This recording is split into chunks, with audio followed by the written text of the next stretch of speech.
In January of this year, the New Jersey State Supreme Court issued a decision that resulted in decades of back and forth on the affordable housing issue coming to a head. And legislatively, we have not done anything on this issue in many years. I've been in the Assembly for 5 years. There's really been no affirmative actions taken to provide a comprehensive solution to the issue of affordable housing in New Jersey, how to provide affordable housing with rising property taxes, with rising costs of living, how to keep people in their homes, how to stop the outmigration of our seniors who can no longer afford to pay their property taxes, even though their mortgages may be paid off, and as a result are leaving our state, as well as how do we help the most vulnerable. We have the highest special needs population probably in the country with autism. A lot of those children are now getting older. Their parents are getting older. Do we have housing solutions for that population?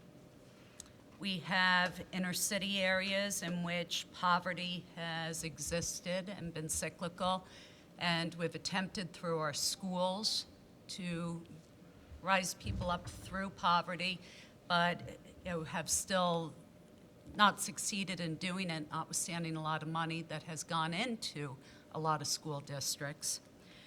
So what have we done? What do we do?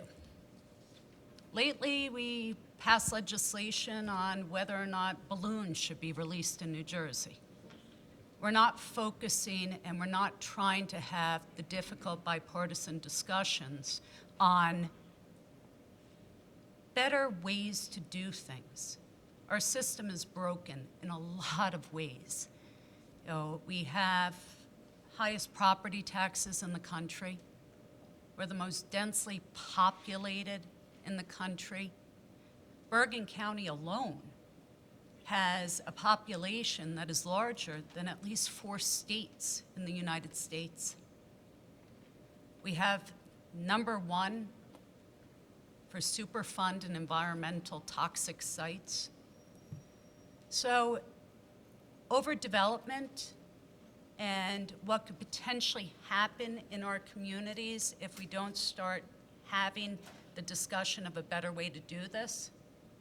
It may be too late if we don't start moving forward. So a little bit of a background on this. I put this meeting together with my colleagues sitting here tonight because we are committed to trying to help the municipalities we represent. We hear the concerns, we see what's going on in the towns, we see our mayors and our council, Democrat, Republican, mixed, it has no party affiliation, all struggling to figure out what do we do. And in our towns, most of the people are essentially volunteers. Yes, they were elected, but if you're on a planning board, you're on a zoning board, you're a volunteer. You're a member of your community who is giving up your time to try to give something back. And our mayors, our council members, with no guidance from us, are being expected to be planners, engineers, are forecast the future and be able to really come up with solutions on this with no guidance. And nobody knows if they don't settle, what's going to happen. Or if they try to fight numbers that are as big as, in some of our communities, 1,700 units of affordable housing in a community that may only have a total of 6,000 housing units in total. It's unsustainable and it's not fair to our local elected officials who have tremendous pressure on them. So we are here tonight. We invited pretty much everybody to come, any person who would have a stake in this. We invited Fair Share Housing. We wanted them to come and have honest, open dialogue about what they see is working and what they see is not working. They chose instead to send a letter late today that I will read into the record this evening, but not at this moment, that pretty much just calls me names, says I'm a bad person, says I'm xenophobic, a racist, a whole host of awesome things. And that is not who any of us are. And it's unfortunate, and I think I now understand why a lot of my colleagues in the legislature won't touch this. It's incredibly complicated, for one. I'm a lawyer. I have 7 years of higher education. I've practiced for 20 years. I represent municipalities. I represent housing authorities. I represent the projects that people sometimes don't want in their backyards. I've represented developers. I have seen the good, the bad, and the ugly of the way that we currently do things in the state of New Jersey. And that's how I got involved in this particular type of matter. 7 years ago, I was a borough attorney in Rivervale, New Jersey. We were a town that decided to do what our mayor at the time felt was our moral obligation, and to provide affordable housing in our community. We did everything that a community was supposed to do. We went out, we bonded, we found property, we literally found property in foreclosure and assimilated parcels of land. We contracted with the Bergen County Housing Authority and Domus, which is a building arm of Catholic Charities. And we actually went out and we built affordable housing. We were one of the only communities that managed to receive third-round substantive certification with the old entity called COA before COA got disbanded. And we were challenged by builders. We went to mediation. We fought through it. It took us 2 years. It was complicated, it was painful, but we did it and we built it. So guess what happened? The town got sued in a builder remedy suit. The town has spent hundreds of thousands of dollars over the years fighting builder remedy suits, fighting insane new regulations, court decisions, stuff that makes no sense whatsoever, after they did what they were supposed to do. So where do we stand today? In our community, in which we had actually gone to do what we were supposed to do, can somebody put the numbers up on the board for Bergen? We just got told that we have an additional obligation of, I believe, over 700 units in a community that has a population of only 8,700 people. So it's something where we're going to go through tonight. These are some of the numbers that our communities are facing right now. And this reflects the numbers of just affordable housing that communities are being told that they owe under the current formulas. Bergenfield. Who in this room has driven through Bergenfield? Okay? Where in Bergenfield are an additional 1,770 units of just affordable housing going to go? Look at Dumont. Okay? Who here is from Dumont? Where in Dumont should 1,274 just affordable housing units go?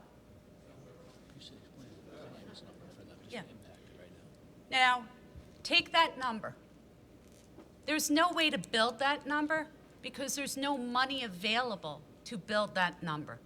At most, You're going to maybe be able to build through financing, through tax credits, through Habitat for Humanity or United Way or the Bergen County Housing Authority. You may be able to build maybe 80 to 100 of those units. The rest of those units are going to have to be built by private developers if you're ever going to comply with the current formulas, with the current way we do things. It's a system designed to fail. Because in order to build that, you have to give a developer a minimum of 4 or 5 market rate units to every 1 unit of affordable housing. So all of a sudden that 2,000 number for Englewood City becomes 10,000 units of housing. Now, I don't think there's a single person in this room who doesn't believe that, yes, we need some affordable housing in the state of New Jersey. But when you look at the numbers, when you look at the magnitude of what's being discussed, it is transformative for our entire region. And so tonight we have a couple of people, including our first speaker, Marc Pfeiffer, who's going to come up in a moment, who's going to give you some background on how we got to where we are today. And throughout the course of the evening, we're going to bring up other professionals, borough attorneys, engineers, anybody who wants to come up and speak. If you are here and you're struggling to find affordable housing, come up and speak. Let us hear your story, because there is an absolute need. We need to find a way to keep people in their homes. We need to find a way to bring down property taxes.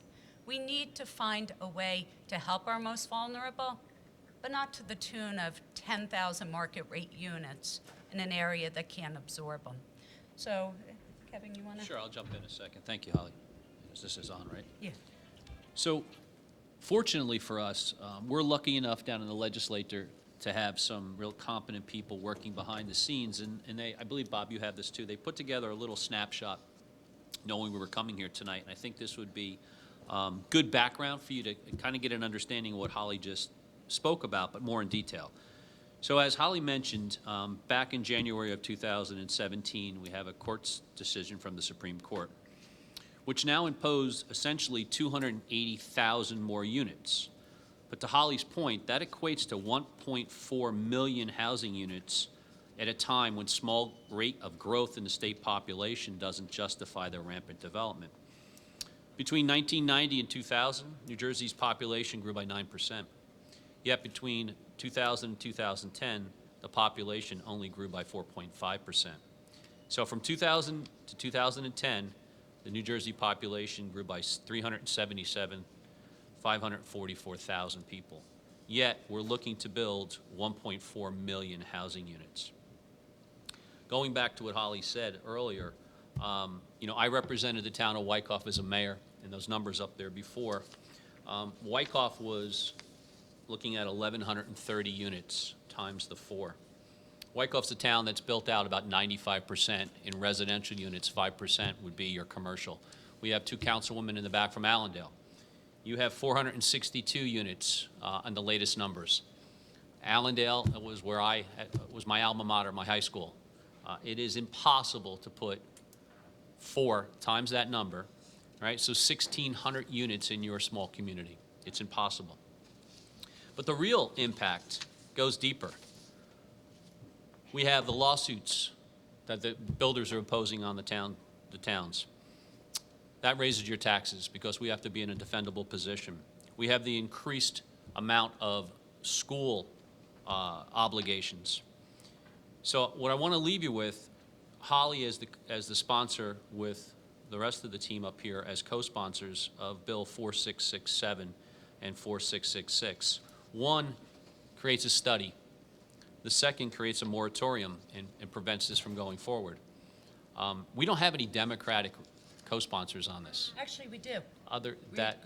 Yeah, that will, what I was going to get at, we'll put this on the floor. It has to go through committee. Once it goes through committee, if it's advanced from committee, it gets on the floor, and then it needs to go into both houses. Right now, the legislature will go into recession, for the summer, the end of this month, and then nothing happens. And this will continue. The towns will be obligated to meet these criteria that you've heard about tonight. So what I'm asking for is the help of each and every one of you in this room that believes that the state should take a deep breath, slow down the process, put it back into the legislature, take it out of the hands of the courts right now, and work towards a solution that meets the obligations that they would like to see in a reasonable fashion. So we need your help. We can't do it on our own. We got to get it to the floors. So that's my 2 cents right now, Holly. I'll jump in later. Good evening. I guess it's evening. Does that qualify? This is my 38th year in the legislature. Mount Laurel predates me. But I was a mayor when the first Mount Laurel decision happened, and the town was sued, the town of which I was the mayor. The suit came before I was the mayor, but it was decided while I was mayor. And Demarest won. But that was not the end of the story, because we won under Mount Laurel 1. And we won because we were a fully developed community. That was our defense, and that held. The history goes back to a legislative attempt by Senator Marty Greenberg and an Assemblyman, Kerry Edwards, who tried to establish housing quotas as a legislative mandate. Couldn't get any traction because the people of neither party wanted anything to do with it. And so they turned to the courts to do to the people what the elected representatives did not want to do.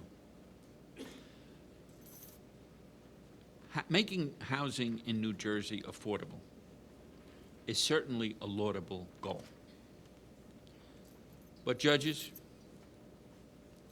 lawyers, not the way to go if you want to have affordable housing.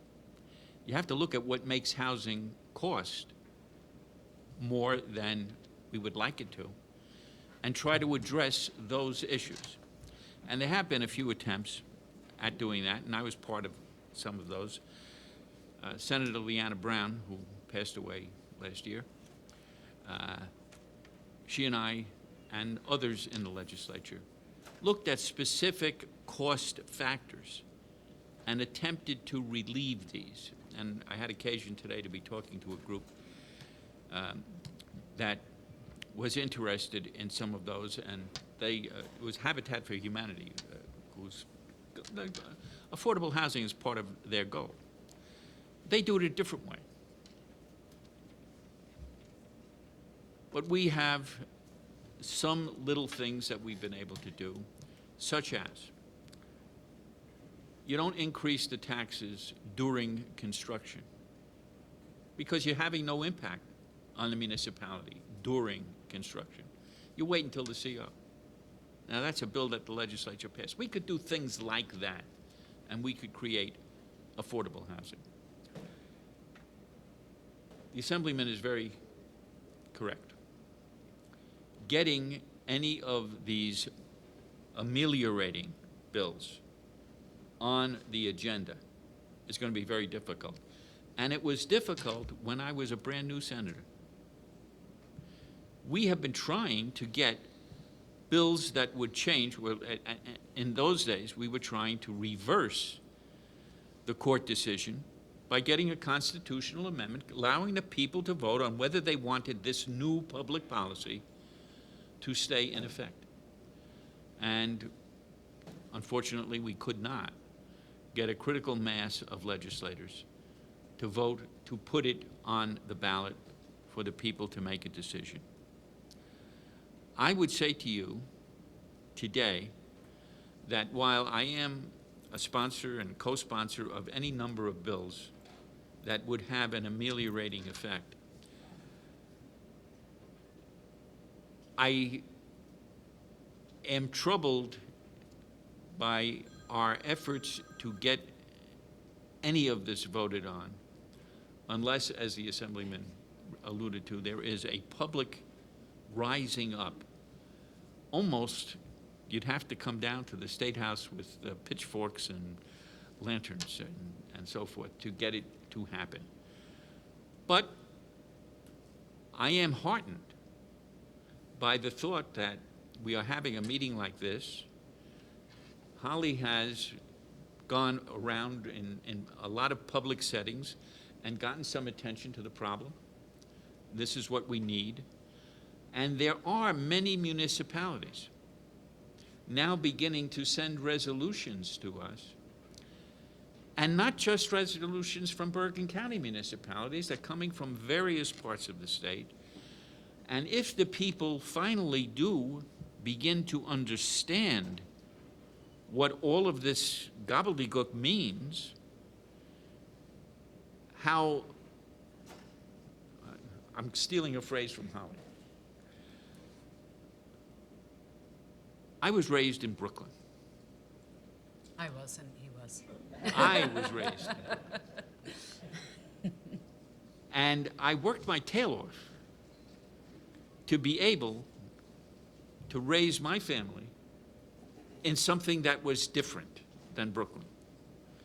And so I moved to Fort Lee and then to Demorest. And Carol and I raised a family in Demorest. It was a wonderful community, great schools, a nice environment, a nice place to live.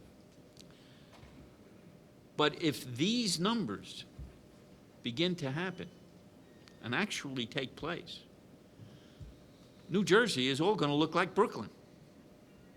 And that's not what I want. I don't think that's what anybody really wants.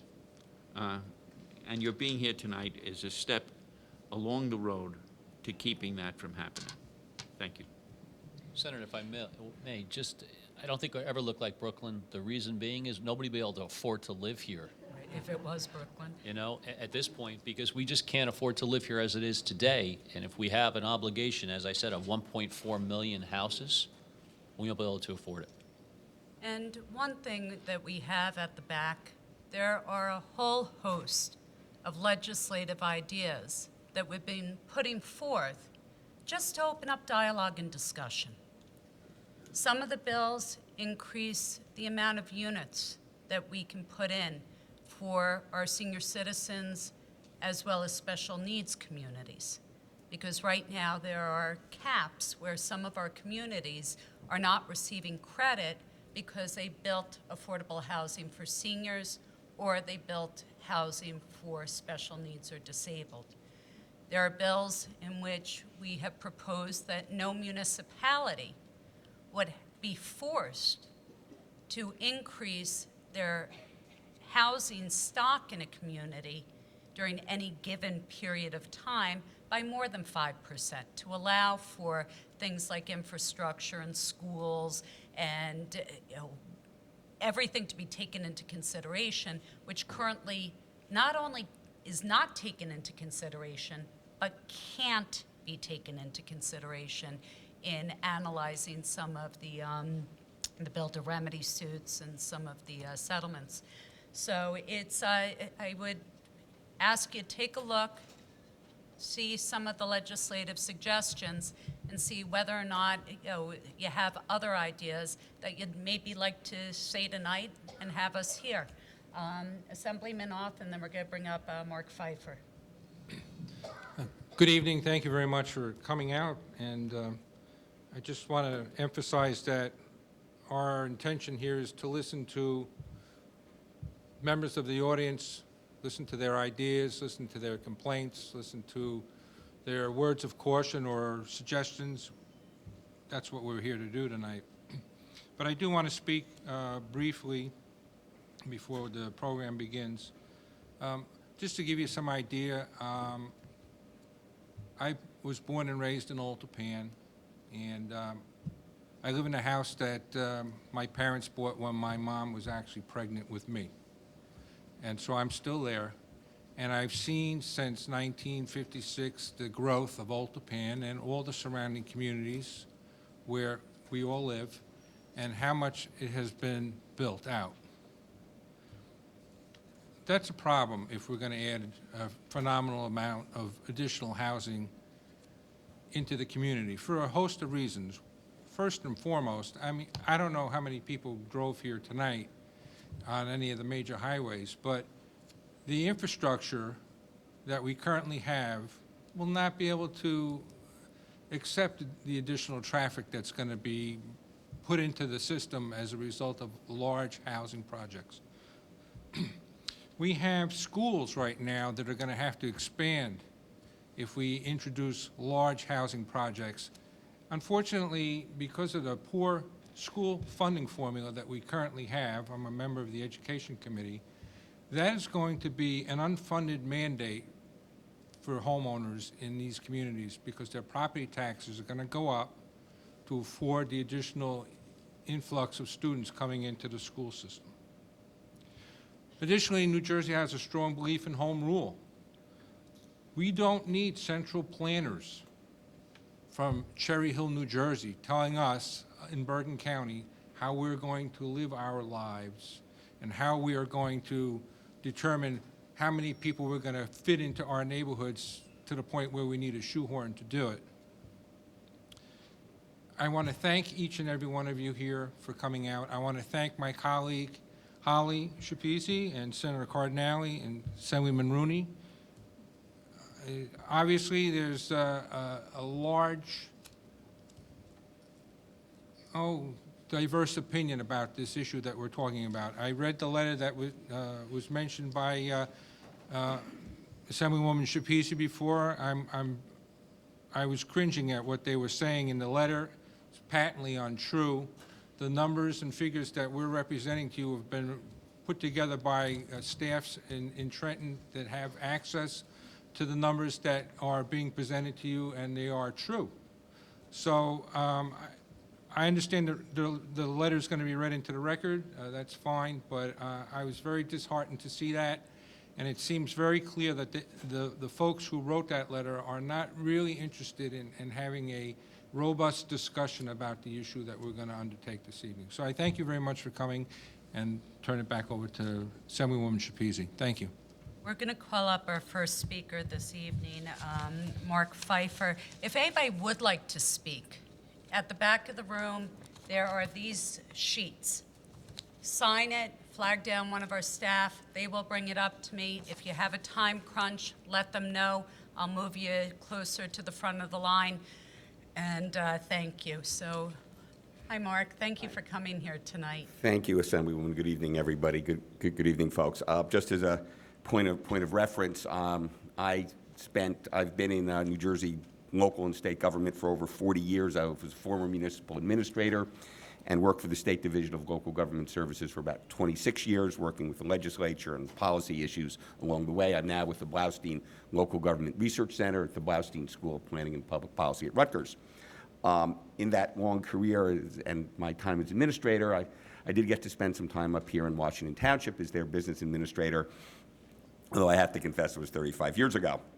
And I want to take just a personal note to give a shout out to Washington Community Television because it got started when I was the BA and helped to start it, and I'm just thrilled that you are still active and operating and doing this stuff. So that aside, so my comments this evening are not so much about the details of COA and some of the challenges that you folks talked about. I'm going to try to put a bigger perspective on it, in that affordable housing is just one issue that is connected to many others. And I take a note from physics, where there's the general rule that to every action there's an equal opposite reaction, and to one of my favorite science fiction writers, Douglas Adams, who wrote a series of novels about how the interconnectedness of all things, that you touch one thing, it affects something else. And that, I believe, in my experience, that applies to public policy. Taken together, those two things sum up the challenges we have when it comes to affordable housing. And I think we have to first go back, and Senator Cardinale, you were there at the beginning. I remember I was in grad school when the first case came out, and we talk about the challenges that we have, but we lose track is that the concept of affordable housing came out of cases that were dealing with exclusionary zoning, of municipalities using their zoning power to prohibit individuals of given income levels from coming into their communities. I currently live in a municipality that was a poster child for that process, where the minimum zoning in that community in Somerset County was one housing unit for every 5 acres. And there were some real challenges in the state back then. But that's how it started. It's a challenge to exclusionary zoning practices. In 1975 and reinforced in 1983, the Supreme Court found the practice unconstitutional, as it kept people of color and low and moderate income, among others, from finding adequate housing in the state. The remedy more than encouraged municipalities to zone for housing that included a range of individuals. It created the principle of fair share, leaving that definition to the legislature and administration to determine, but incentivized compliance by providing a builder's remedy to permit higher than the number of zoned units until a municipality had adopted zoning for what the courts considered to be enacted by the legislature at the time, its fair share of affordable housing. That led to the 1985 Fair Housing Act and its creation and subsequent operation of the Council on Affordable Housing, followed by several iterations of calculations of need, periods of active construction and continued litigation over how need is calculated, which then led to changes in the law and delays in developing new calculations, the epic fail of the Council on Affordable Housing over the last 6 years, and today's courts' reluctant oversight of the process. So when we look at what policies are connected to each other, there's really 5 key issues. Real estate market considerations of location, and individual decisions made by property owners. Individual property ownership and the maintenance of its value. In my years in government, I've always found, and I realize this as a homeowner myself, that maintaining property value is one of the key, if not the key, considerations of residents in their municipality. They don't want things to happen that will hurt their property values. And that's one of the things that drives, I think, most of the folks who are here today, and issues like this throughout the state. We look at employment choices and how people get to their jobs. We look at fiscal, environmental, and transportation, among some other policy decisions of state and local government, and long-term social dynamics, such as racial and economic discrimination, that are both independent of and intertwined with real estate market choices, property values, and government decision-making. I'm going to take a few minutes and talk about how they mix together. Real estate market decisions, they're based on housing location or driven by supply and demand, where and how landowners respond to market signals for new housing. And that also includes public and private decisions on environmentally sensitive land and transportation opportunities. How do people get around? Where people live? Where are their jobs? How do they get to their jobs? Market decisions on employment and its relationship to housing. People base housing location decisions based on a balance, personal income, family needs, employment circumstances, desires for quality of life, and sometimes culture. They consider where to live on how to get to their jobs, walking, mass transit, commuting, and now online telecommuting, and their respective cash and opportunity costs. The cost of land and development in the country's most densely populated state and urbanized area and its related high costs. And today, we are further complicated by changing demographics and the needs of the millennial generation and their demand for improved housing opportunities in what we call transit villages, with many of their baby boomer parents, folks like many of us here, wanting the same thing. Uncertain as to what happens, and the uncertainty as to what happens next in our traditional suburban housing and office complex environment, issues I know that are very sensitive up here in Bergen County, because a number of communities are facing those specific issues today. These complications result in housing market decisions becoming skewed when market action and public policies fail to let people find housing that synchronizes their income, employment, transportation, and family needs. And this runs across many dimensions and actors. For example, we have public employees with limited income potential, which limits housing affordability. Folks such as entry-level teachers, public safety, public works, and social services staff. We also have new arrivals in the workforce. Income-limited service industry jobs, various immigration status, plus our veterans, seniors, and disabled population are all affected by housing affordability challenges. When we look at local and state actions, well, we have local planning decisions on zoning for residents, lot sizes, units per acre, open space redevelopment, and access to sufficient and wastewater infrastructure. We have to consider the cost of new infrastructure development, considerations of character of community. And I know in Bergen County, every community feels its mix of services, it's the way it developed is integral to its reputation, and of course its housing values. But that character of community, which carries all kinds of positive and negative considerations depending on one's viewpoint. Cost of new residential development, that includes children, educational implications of school capacity, as Assemblyman Auth, you also referenced that, and the added property tax, and if added property tax revenue of development will cover the cost of educating new children without raising property taxes.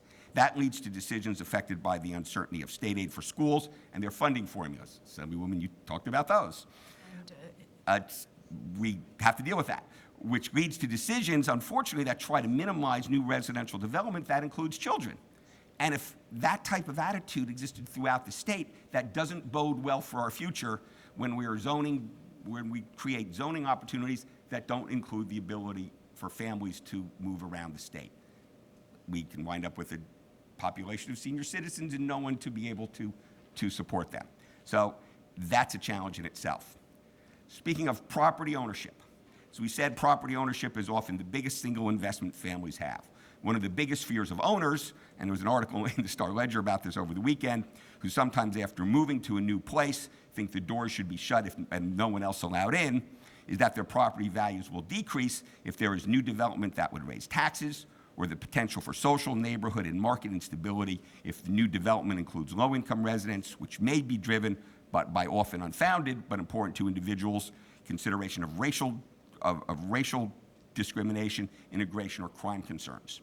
Elected officials want to make sound, democratically representative decisions, but they don't get reelected by saying no to most people. And these fears are often, but not always, speculative, and sometimes not based on data or experience. And those are the things that got us here in the first place. Decisions of that nature not getting anywhere. So taking this all together, the key points are, affordable housing policy does not exist in a vacuum of its own. Affecting one policy affects others, and we need to be conscious of that as the legislature wrestles with today's affordable housing policies. It touches people's core values, property ownership, desire to climb the income ladder. It affects structural challenges of racial equality, transportation policies, property tax and state aid policies. The changing job markets, our job markets today, are very different from those that we experienced 40 years ago when Mount Laurel decisions were first made. We're in a different environment today, and we haven't figured out how to adjust for that.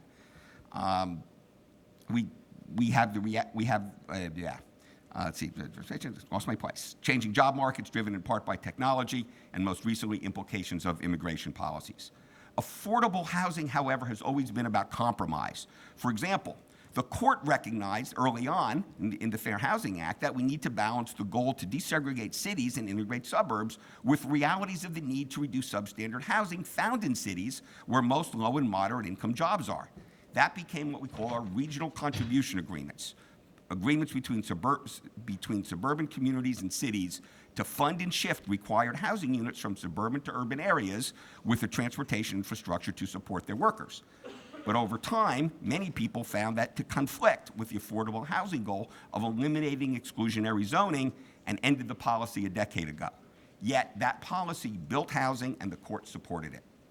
The court has also tackled the issues of environmental limits on growth, such as in the Highlands region, with the challenge of building new housing that is not otherwise permitted due to environmental restrictions. These are some of a list of very, very tough trade-offs. This is hard and challenging. The public interests compete. The courts have recognized that we can sacrifice some elements in exchange for other elements, and have been cognizant that we do not want the perfect to become the enemy of the good. The challenge to the legislature is to find that balance. Good luck. That's my prepared comments. If you have any questions, I'll take a shot at answering them. I do have one or two questions. I mean, talking about, kind of the four key things in determining, how to implement affordable housing policy. You spoke about, you can't do it in a vacuum, which we currently are. Yes. Do you think it would be prudent for us as legislators to at least enact legislation that the items that you spoke about, infrastructure, schools, that sort of stuff, should be taken into account for a holistic view on some of this stuff? I think our history on affordable housing has shown that if you're going to build affordable housing, people who live there need to be able to get to their jobs. Right. If they're senior citizens, they need access to services. Right? So those things need to go together. Right. So perhaps one pathway on this is that you're going to look at at some calculation of demand, and clearly we know there are competing numbers of how much demand for affordable housing there is, and that gets complicated in the court cases over the years, and the years we missed building things, and that complication that we got from the courts. I think trying to find a balance, all right, that gets to a goal of building more affordable housing, if only for people that already are in a community. Right? We have seniors who are living, excuse me, not seniors, we have baby boomers who are living in the house where they raised their family. That probably has 3 or 4 bedrooms. It may be on an acre or 2. Right? They may not want to stay in that property anymore. They may prefer to move to a downtown. It could be downtown Hackensack, which is going through its own rebuilding, with access to transit to New York City. Right? They may want a different environment. Right now, we have some challenges in selling those properties. We don't know where millennials are going to want to be in 5 years when they start raising families. Will they want to go back out to the environment which they grew up in, which many of them think was pretty good? So balance is a really hard thing to come up with here, and I'm not sure we've seen any theories on how to do that yet. And I would agree with you on that, where it seems as if we've just utilized arbitrary percentages, throw out, okay, 25%, and it's not based upon anything in reality. Another thing that you spoke to is racial equality. Now, in some towns, you do have racial equality right now, where they're still being provided with massive amounts of affordable housing numbers. Just from a policy perspective on the Mount Laurel cases, I mean, wouldn't it seem like a place like Englewood, by way of example, where we just saw a massive number that Englewood is supposed to absorb? That would appear to be a community in which racial equality had actually been achieved, but yet still reliant upon these massive numbers and saying you've got to provide affordable housing. It doesn't seem to make sense. I think that challenge goes back to the core of the court's decision of every municipality needs a fair share. That's counteracted by these calculations and an assumption that we need to try to reach the perfect.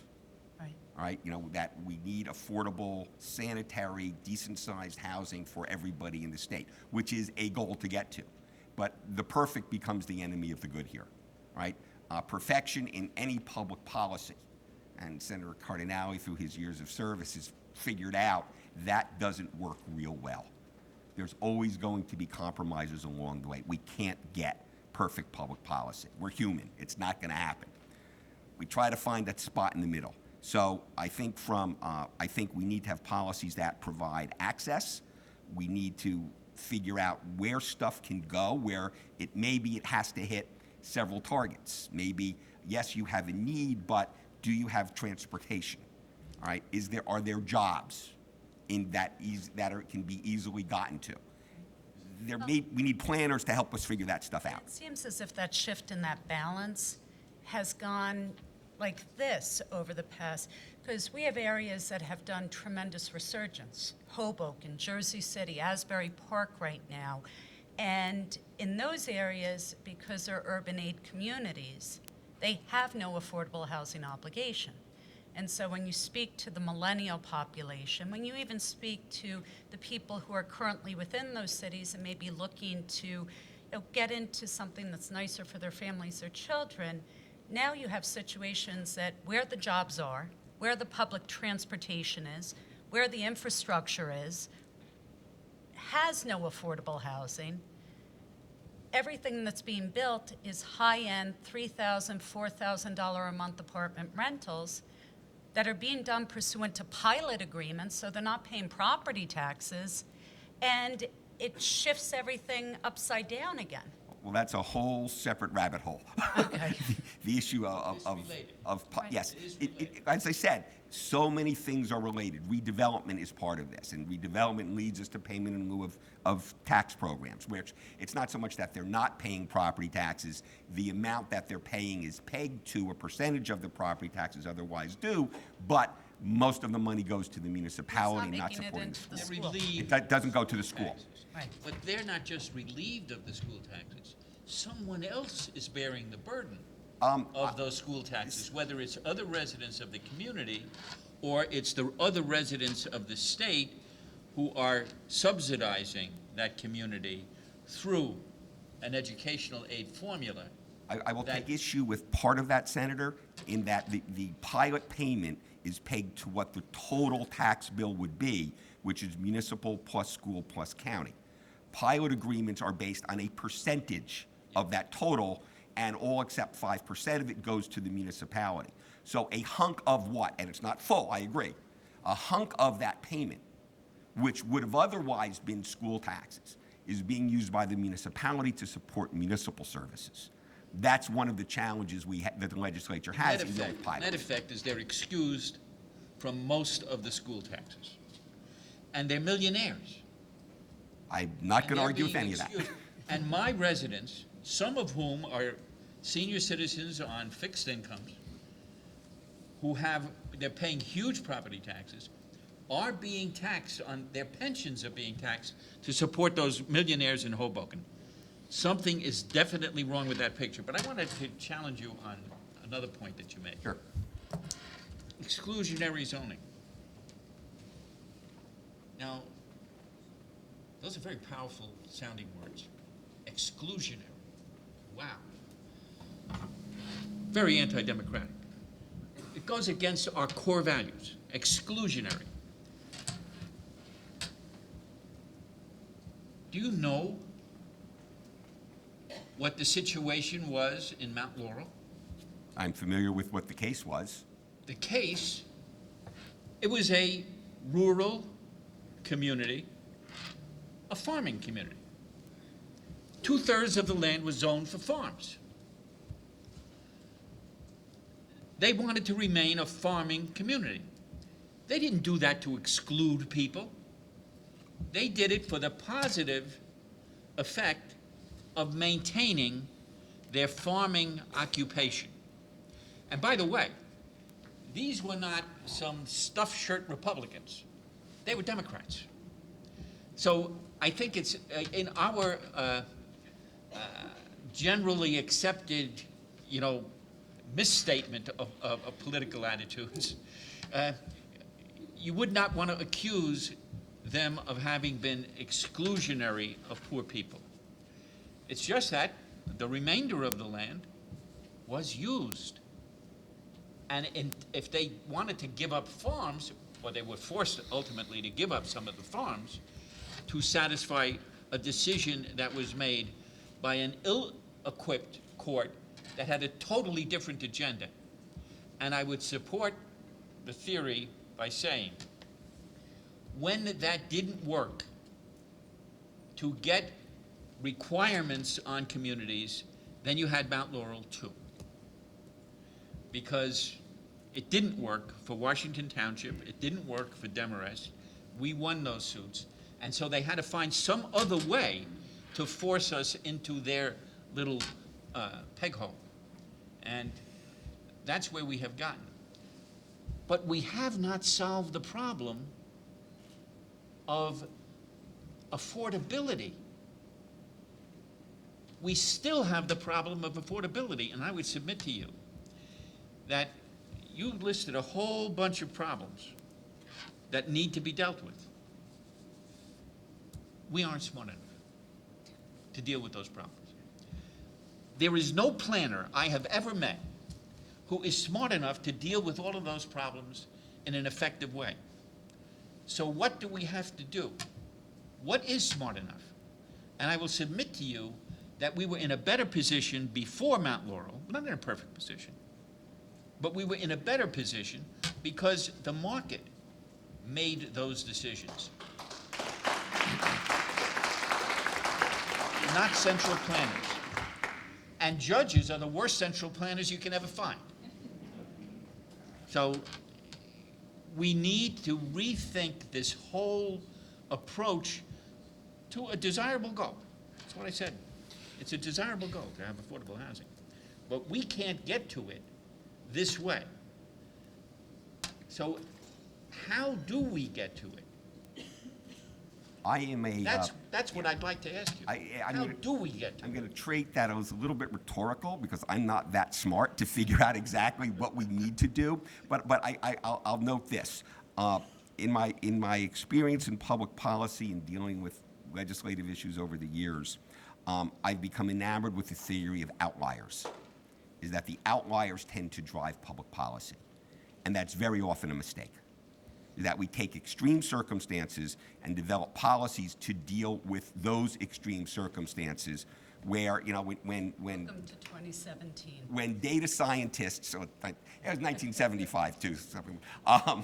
This is not new. This is the way we sort of behave.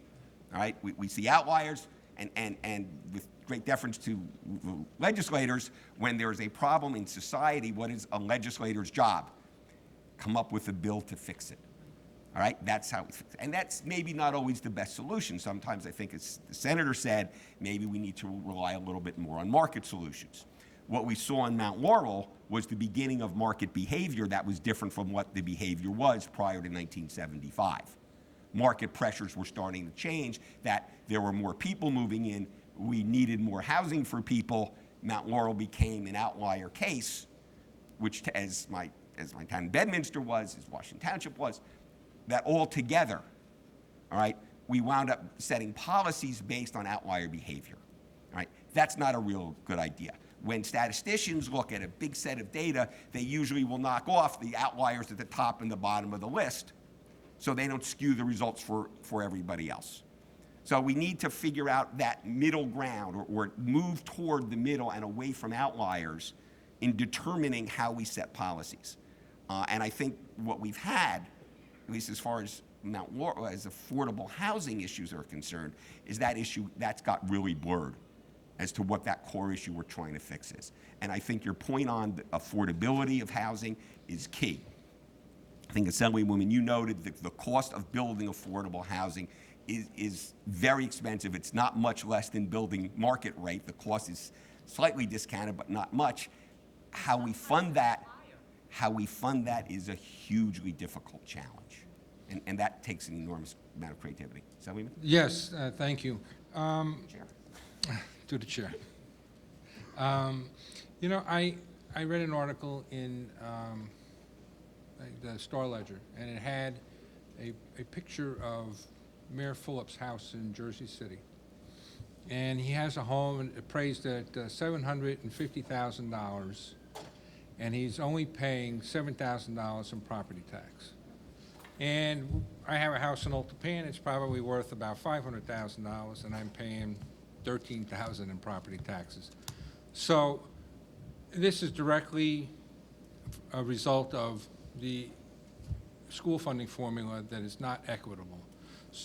So do you feel, in your position of looking at this in a more of a global view, that it's incumbent upon us to fix the funding formula before we ever have a chance of making the affordable housing part of this puzzle work properly? And then I want to follow up with another question. That's, I think, from what I hear, the legislature is on the road to doing something with school funding, which is better than the nothing of school funding fixes we've had for the last couple of years. So I think that's an improvement. I can't tell you for sure if one needs to be solved over the other. I think to guide municipalities in how they make their zoning decisions, some stability and knowing what school funding is very important. I think, personally, I think the decision that came out of the Corzine years for the funding formula makes a lot of sense. Money follows kids. I think that makes a lot of sense. We've had some real challenges with grandfathering of some of the urban aid communities, of the Abbott's, the districts formerly known as Abbott districts. The legislature, I think, is starting to recognize that. Where that goes, we don't know. So they all kind of have to move in unison. I'm not sure one necessarily comes before the other. Legislative negotiation is really the key for making this stuff. Good legislators getting good, competent advice, and then working to come up with some ideas of the things that make this happen, and recognizing that in a lot of these solutions, not a lot of people are going to be happy. People on one side are not going to be happy, people on the other side are not going to be happy, but you know, sometimes people have said, you got people on both sides unhappy, that thing you found may work. And just to follow up, you had mentioned you were in Washington Township for a while. Then you probably know, for example, and in that same vein you were talking about transportation, you probably know the intersection of Washington Avenue and Pascack Road, and the difficulty that goes on there. So now with this increase of housing, that's going to grow exponentially. Can you give me an idea of the cost for infrastructure to accommodate this additional influx of traffic that's going to be expected as a result of this? And then where the money would come? Would it come directly from the county, so we would be paying into it ourselves, or come out of the Transportation Trust Fund, which has been replenished, but I don't know what they're going to use the money for exactly. It just seems to me that it's going to exacerbate the problem with regard to taxes, because sooner or later, some of these roadways are going to have to be expanded, widened, bridges are going to have to be fixed because of the repeated traffic going over it. Any ideas? I have no idea of what the cost will be. I do know that last time I was up there a couple months ago, the traffic light was still the one that was there in the 50s. I don't think that's been changed out yet. New gas station, though. New gas station, okay. I think this is one more of those challenges, how we pay for public infrastructure. Right. All right? Unless we put a cap on growth in New Jersey, which is not going to happen. You know, regardless of all the problems that we talk about, we still seem to be a desirable place where people want to live and work. Right? And more people are coming here because of that. We are creating more jobs for people that want to come and live here. We've been doing that for decades. It's not going to change. I am modestly certain that, you know, I remember, you know, when I was here in the early 80s, people in the township lamenting the fact that it's changed from the way it was in the 50s, and all the immigrants from South Bergen, and by immigrants I mean people who grow up in Garfield and Lodi, moving to Washington Township, were not terribly desirable. Us Right? Italians. Right, yeah, well, they were not, by the people who were living in Washington Township in the 40s and 50s, and we didn't want those people there, all right? We have that change. I remember when Washington Pond development, when the first condo development, in the first townhouse development in the area went in there, all right? That was a huge, huge upset in that community, right? But change is inevitable. We can't keep things the way they were. That doesn't work in our society. There are too many things that pressure things to happen. I think as government officials, the goal is to try to manage that and keep going in a positive direction. And also to provide guidance so that it's not, you know, the luck of the draw of what judge you have, luck of the draw of whether or not you have a strong negotiator. We thank you, Marc. We have a lot of mayors and people here tonight who have some time constraints, but I look forward to continuing to work with you on this. So Thank you very much. thank you very Good luck. much. I know I have a whole host of mayors here. If you are a mayor who would like to come up and speak, we have 4 seats right there. You can come up together and give your comments if you so choose. Come on up.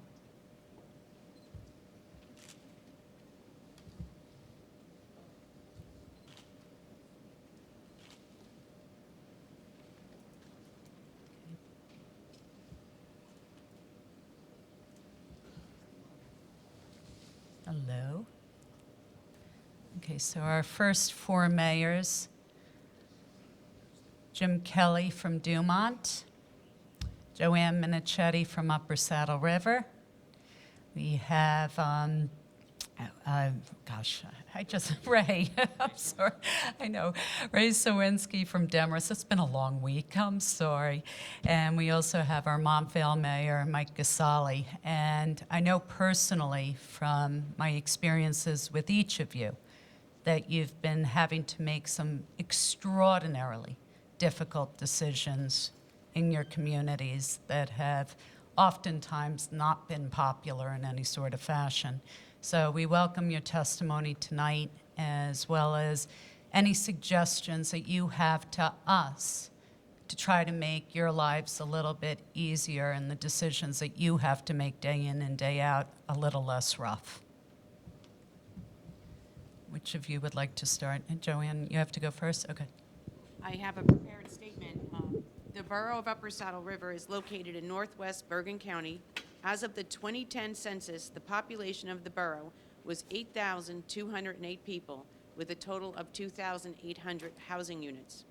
Since the inception of the Mount Laurel Doctrine, the borough has acted responsibly in addressing its constitutional obligation to provide its fair share of the region's need for low and moderate income housing. The borough received a judgment of compliance and repose from the Superior Court for Round 1 and certification from the Council on Affordable Housing for Round 2. The borough has provided, through construction and several regional contribution agreements, some 90 affordable housing units for the first and second rounds. For the third round, the borough has approved, or has on the drawing board, another 117 affordable units. 22 at 1 Lake Street, 25 off-site on Crescent, which is land we had purchased years ago for this exact purpose, and 70 on Porcenosa. The aggregate number of affordable units that the borough has constructed or approved exceeds 200 units. This is a community, again, with only 2,800 homes. Fair Share Housing has recently determined that the borough has an affordable housing obligation of 827 units. The absurdity of this conclusion is demonstrated by the fact that to comply with this requirement, in excess of 4,000 dwelling units would have to be constructed, based on an 80% market, 20% affordable.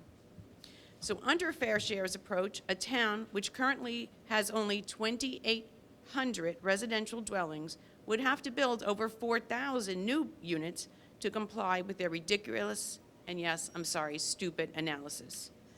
To the best of my knowledge, no representative of Fair Share Housing has ever set foot in our borough to actually look around to see if there is any land available or where these 4,000 units may go. Upper Saddle River is not alone. From my conversations with mayors and officials in other communities, nearly all have been required to challenge and fight inflated, outrageous, and ridiculous affordable housing obligations advocated by Fair Share Housing. Last year, a 3-judge panel of the Appellate Division ruled that judges have power to approve or reject development plans, but the underlying affordable housing formula is not for the courts. It is for the legislator and governor. It is long past time for the legislature to act and block Fair Share Housing from their objective of destroying our suburban communities and causing more commercial entities and residents to leave the state. A state of inaction has gone on for too long. In August of 2016, as president of the Northwest Bergen Mayors Association, I penned a letter to the governor, assembly, and senate signed by all 12 mayors. In fact, former Mayor Rooney is one of those mayors that signed it. We begged for help and support of the pending bills at the time to eliminate the gap requirement. I've encouraged my residents to contact our legislators and request action. We ask only for a sensible solution to providing affordable housing without bankrupting New Jersey taxpayers. So far, only attorneys, planners, and developers have benefited from the uncertainty on this issue. If the tax dollars New Jersey municipalities are spending on mandated action plans, court-appointed masters, as well as necessary studies and professionals, if this monies could be actually used to build housing, repair roadways, or pay into the pension system, New Jersey might not be in the sorry financial shape it is today. The legislature and the governor have shirked their duty on this issue for far too long, leaving municipalities at the mercy of the courts and greedy developers. I encourage everyone to take immediate action to actually help those in need of housing without destroying our suburban towns. And unfortunately, I think that the majority of residents don't realize where this is coming from, or they just refuse to understand it, because affordable housing is a difficult topic and it's not exciting. And so they are blaming the local council or, you know, the mayor. And if they really took their understanding and their outrage at what this is costing to the appropriate parties, change would happen. But we just can't get there. But I have encouraged them to bring it forward. I've also included the letter that we sent, and nothing was done about this, nothing. That at least would have been a permanent solution to the gap, which, you know, was a large amount added to all of our obligations. This was sent to the governor, to Sweeney, to Prieto, to Cardinale, to Auth, to Schepisi, O'Toole, Russo, and Romano. Out of the 200 units that have been built or are being built in Upper Saddle River, do you know what the approximate breakdown of those sort of units, like for family, for We are planning special 35 senior citizens, 35 special needs, and the rest are family. Yeah. Mayor, I mean, you know, it's a small town. Mayor, the problem that your residents and your elected officials are really having is not that the legislators to whom you have addressed that letter disagree with you. I know. It is that there are a lot of other people in the legislature who disagree with us. Yes, I understand that, but I can only write to those who represent us. Well, I would suggest a different course. I would suggest that you write to the people who are not on your side, too. It's okay to write to us. We like knowing how you feel, and we like to keep informed on what's going on, getting some of the specifics from the people who are on the front lines, and you are on the front lines. But our colleagues in the legislature need to hear from you. There are From me or maybe people from who are just chairs of residents. committees from everybody. who Because we're all preaching to the choir here, you know. They, the You know. way the legislature works, the chair of an assembly committee and the chair of a Senate committee have almost unbridled power to ignore the problem. So they need to start getting pressure Right. from others, from other people in their caucus, not just from, but the way it works to get attention to the problem. You know, they can stonewall us forever. And stonewalling on this problem has gone on for a very, very long time. And I think We- by the Now senator's we are point just earlier- left on our own. It's just, you know, So, Mayor, I think to the senator's point before, akin to what he said about pitchforks and lanterns, I think coming down to Trenton in mass groups to show your support for this initiative is vitally important. I don't know how the other mayors feel, but 90% of the town understands in my town. But the 10% that are very upset about this, that would actually do something and write a letter, and they're only mad at the mayor. They can't put two and two together. well, we're here to try to provide, you know, to take some of the heat off of everybody. Look, I have colleagues in the legislature who have told some of the people sitting in this room tonight that this is a fake issue, that it doesn't impact anybody, that it doesn't impact any of our communities, and that we are making this up. And there are people down there who have been in the legislature for a really long time who have no concept or clue about the impact. We are being asked to go all around the state, Gloucester County, Hunterdon County, Passaic, Hudson, you name it, mayors and council that are in the exact same positions that you guys are sitting there tonight going, somebody is finally talking about this. I do appreciate the opportunity to discuss it here tonight, but we really need action. And we have been just left, nobody has done what they need to do or anything at all. And I think the majority of the reason is nobody's getting any pressure. It's all good. And there's a very big difference between academics and being in the trenches. Or, being in Trenton for 30 years and not actually being a mayor. I mean, it's a very different situation. Mayor, may I let you in on a little conversation I had? The chairman in the Assembly Housing and Urban Development Committee, a very nice fellow, and you can have a nice conversation with him, and he's a great guy.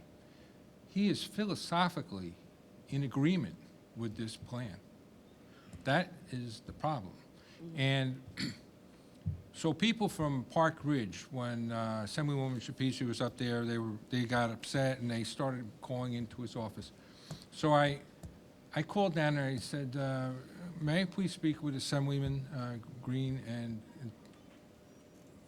if he has a chance, could you have him call me back? So they were very accommodating. They said, we're going to get him on the phone in his car for you right now, Assemblyman. I said, oh, great, thank you. So I spoke with the Assemblyman, and he was very frank. He didn't think it was a bad program. He thought it was perfectly acceptable, and that there wouldn't be any sort of a hearing, not even a discussion in his committee, until after the election. I So, have pointed that out to my residents as well, that there is I mean, I know that's not helping you, but that is no, it's the not reality helping me, that but, they are obstructionists yeah. when it comes to this. They don't want to hear anything about it. They're more than happy to let things go unabated because it serves their long-term goal. So Mayor, I just have a question for you, since I know your town intimately, since I grew up there. One thing I'd like to hear from the mayor is we know the difficulty in building, in meeting the obligations when it comes to building the units, as you said, and would double your town, in this case, triple your town. And I know Steve Janowski's here from the record. So one of the things that we haven't heard tonight is what it would do to your infrastructure. And I don't mean your roads, your schools, your volunteer fire department, your volunteer ambulance corps, your DPW. Where's that impact? Because that's the impact that the folks in this room really need to hear. Right. Well, I don't even know what we would do. I mean, we have a very tight municipal budget. We have a 17% of the taxes come to the municipality. And so we have a volunteer fire department that is already stretched. It's an older population. As far as our fire department and the ambulance, we no longer have volunteer ambulance during the daytime. So we have been hired for several years, daytime part-timers, and they cover from Monday to Friday, from morning till evening, and then the volunteers overnight and on the weekends. The DPW is very limited. I don't know how many more cops or DPW workers we would be able to, without having the actual taxes that would be coming in from anything we built, I can't tell you who I could hire, but I know we are on very slim budget. So what you're essentially saying is the affordability goes out the window, Absolutely. because all you're doing is raising the taxes to cover those other costs. Yeah. For everyone, yeah. What I'd like to do is have the other mayors speak. We'll hold our questions. But for each of the mayors, if you could tell us the number of units that each of your communities is facing, if you happen to know it offhand, that would be helpful in just trying to understand the magnitude of numbers. We could put those numbers back. Yeah, if we can put the numbers for Bergen back up, and that could be helpful. I think just let them soak in. Now, we also have numbers for Passaic County, we have numbers for Hudson County, so that we, Are the most populated county. And so, if you look at central New Jersey as opposed to here, we don't have the land or the. right.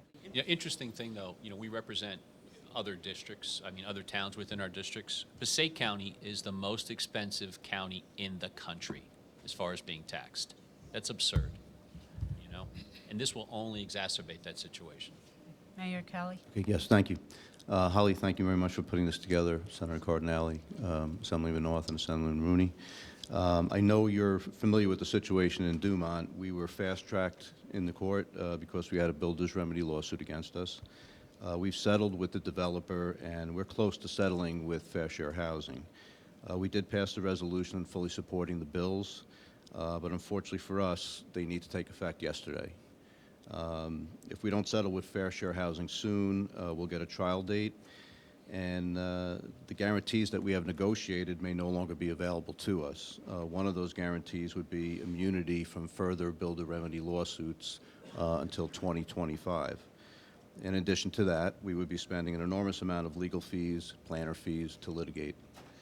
Holly, you were quoting the record saying municipalities, their mayors and councils are feeling tremendous pressure to enter into settlement agreements which may not benefit their communities in any sort of fashion because they literally feel as though they have a gun to their heads.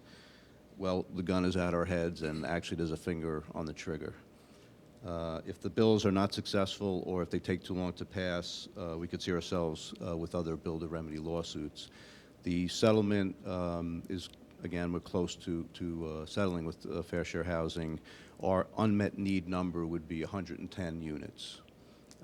And we, right now, with the new development going in, we got 20, actually we got 30 units because to give you, 40 units because to give you double credit. So we're getting like 22 units of affordable and another 120 units of market rate. So that will give us 44 credits there. So our unmet need for the third round would be 110 units.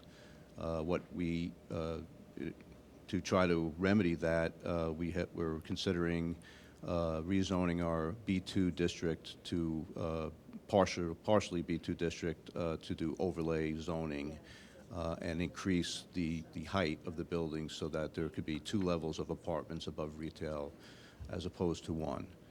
The actual number of what would actually we could do with that would remain to be seen. That would, right now, the infrastructure changes are not, with the new development is not, we won't need new police, we don't need more fire or DPW help, but obviously traffic and things of that nature are a concern to the community. So that's, that's where we are, and it's as you can see, it's not an unfamiliar story with many other municipalities, and most of the municipalities that I know that are in the same situation are also very close to settling with Fair Share Housing or have already settled with them. So that's our situation right now. You could probably just take the statement from any mayors here and just change the numbers around. It almost looks good that we only required 320 units in Demarest. Yeah, I feel much better seeing some of those numbers. We have 1,650 units, plus or minus, in Demarest. 320 now required.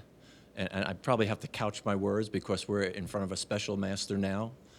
And as been said, we've spent more money over the last 3 or 4 years on planners and attorneys with not one stick of housing being built. And you just extrapolate that across the state, it's not millions, it's probably not tens of millions, much more than that that's been spent across the state without building a stick of housing. And I bet you almost every mayor, if not all, agree that there's a need for affordable housing.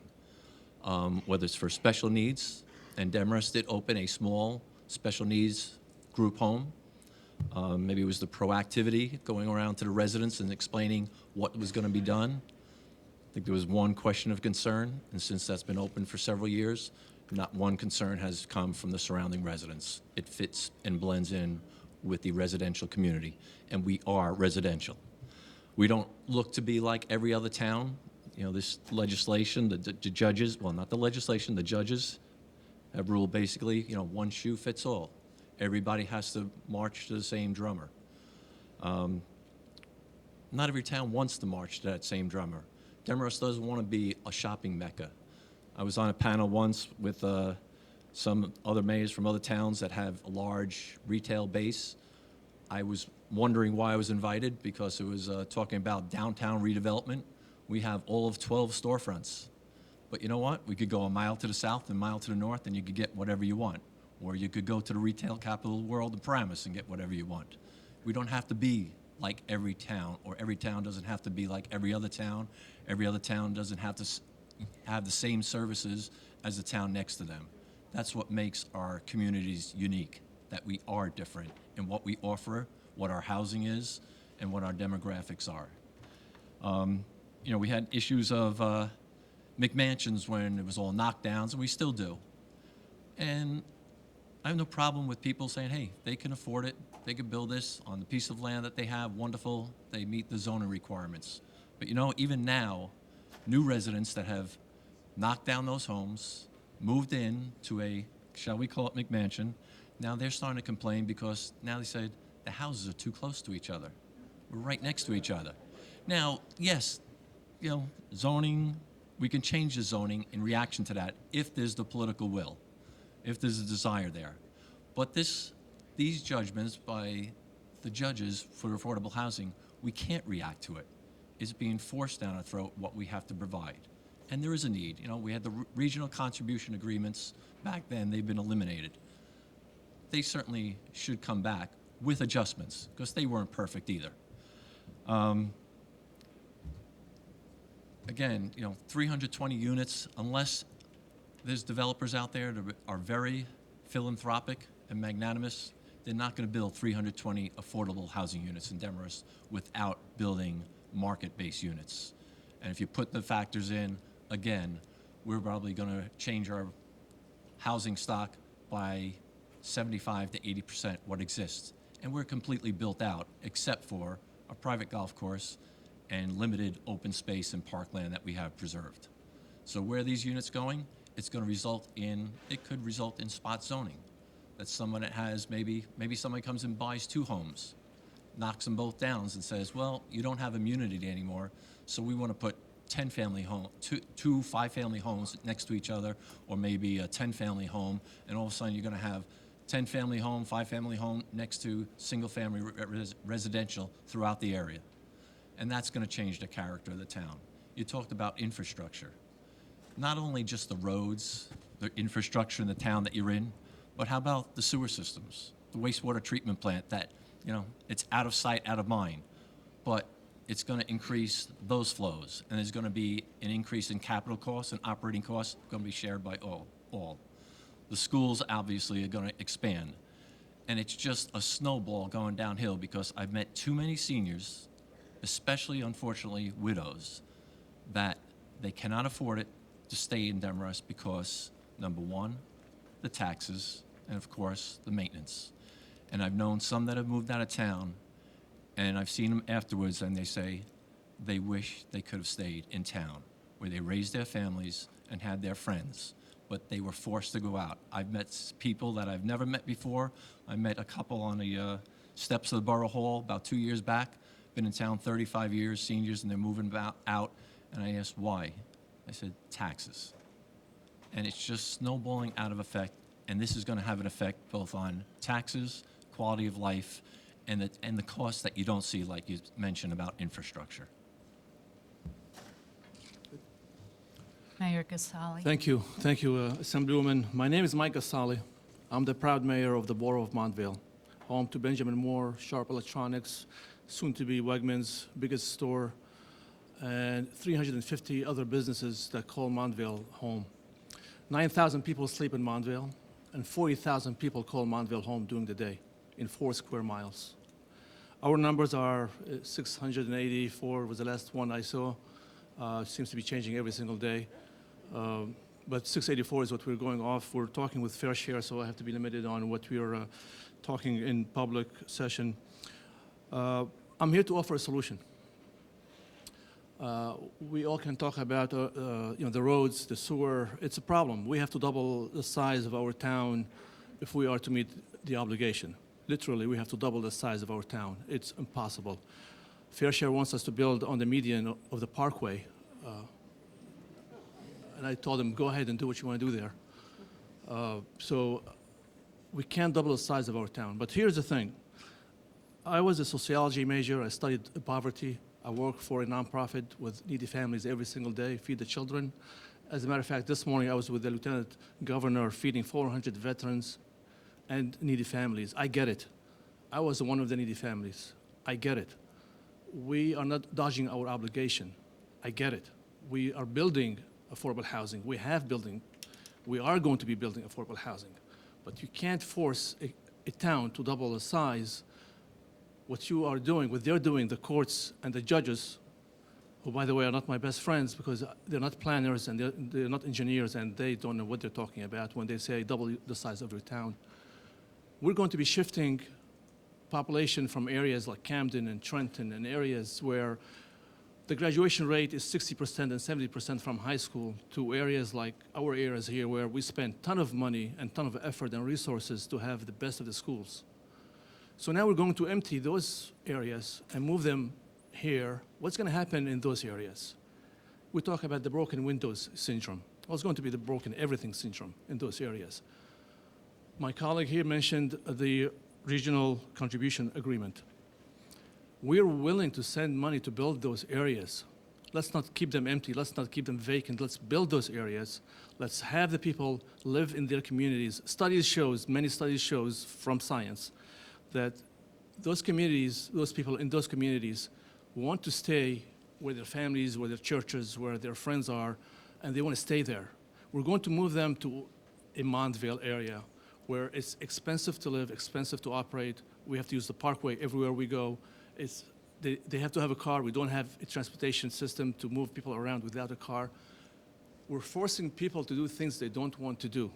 And Assemblyman Rooney mentioned 1.2 million coming to the state. It is a number from the air. That is not happening. So why not? And I am willing to work with my colleagues, with you, to do whatever we can. I sent a letter to Senator Sweeney and to the Assembly Speaker, and their response is, give us a plan on how would you do this. The regional contribution agreements, we're willing to work with whoever we have to work with to rebuild those areas and keep people in their communities vibrant, safe, in good schools. Leave them there. Let them live where they want to live. Don't force people to move so we can double our towns and empty their towns. For what? It's a waste of we spent $1 million so far in the last 15 years on this nonsense. Every single day, I have nothing prepared because I've been talking about this every single day. I've become a professional planner, a professional engineer, a professional nothing. We're talking about all this every single day. Enough of this nonsense. Let's fix it once and for all. Senators, assemblymen, assembly people, the governor, the lieutenant governors, we need them to work with us and fix this. Put a permanent fix. In 2025, this will come back all over again. What are we going to do then? 684 is our number, and they told us, give me a plan, even in anything between now and then. Well, in 2025, whoever is in office, they will say, you screwed us up. Now you moved all that obligation over to us. If that number, the unmet need plus whatever the new number, who knows what that number is. Enough of this. Thank you for having us here. Well, thank you.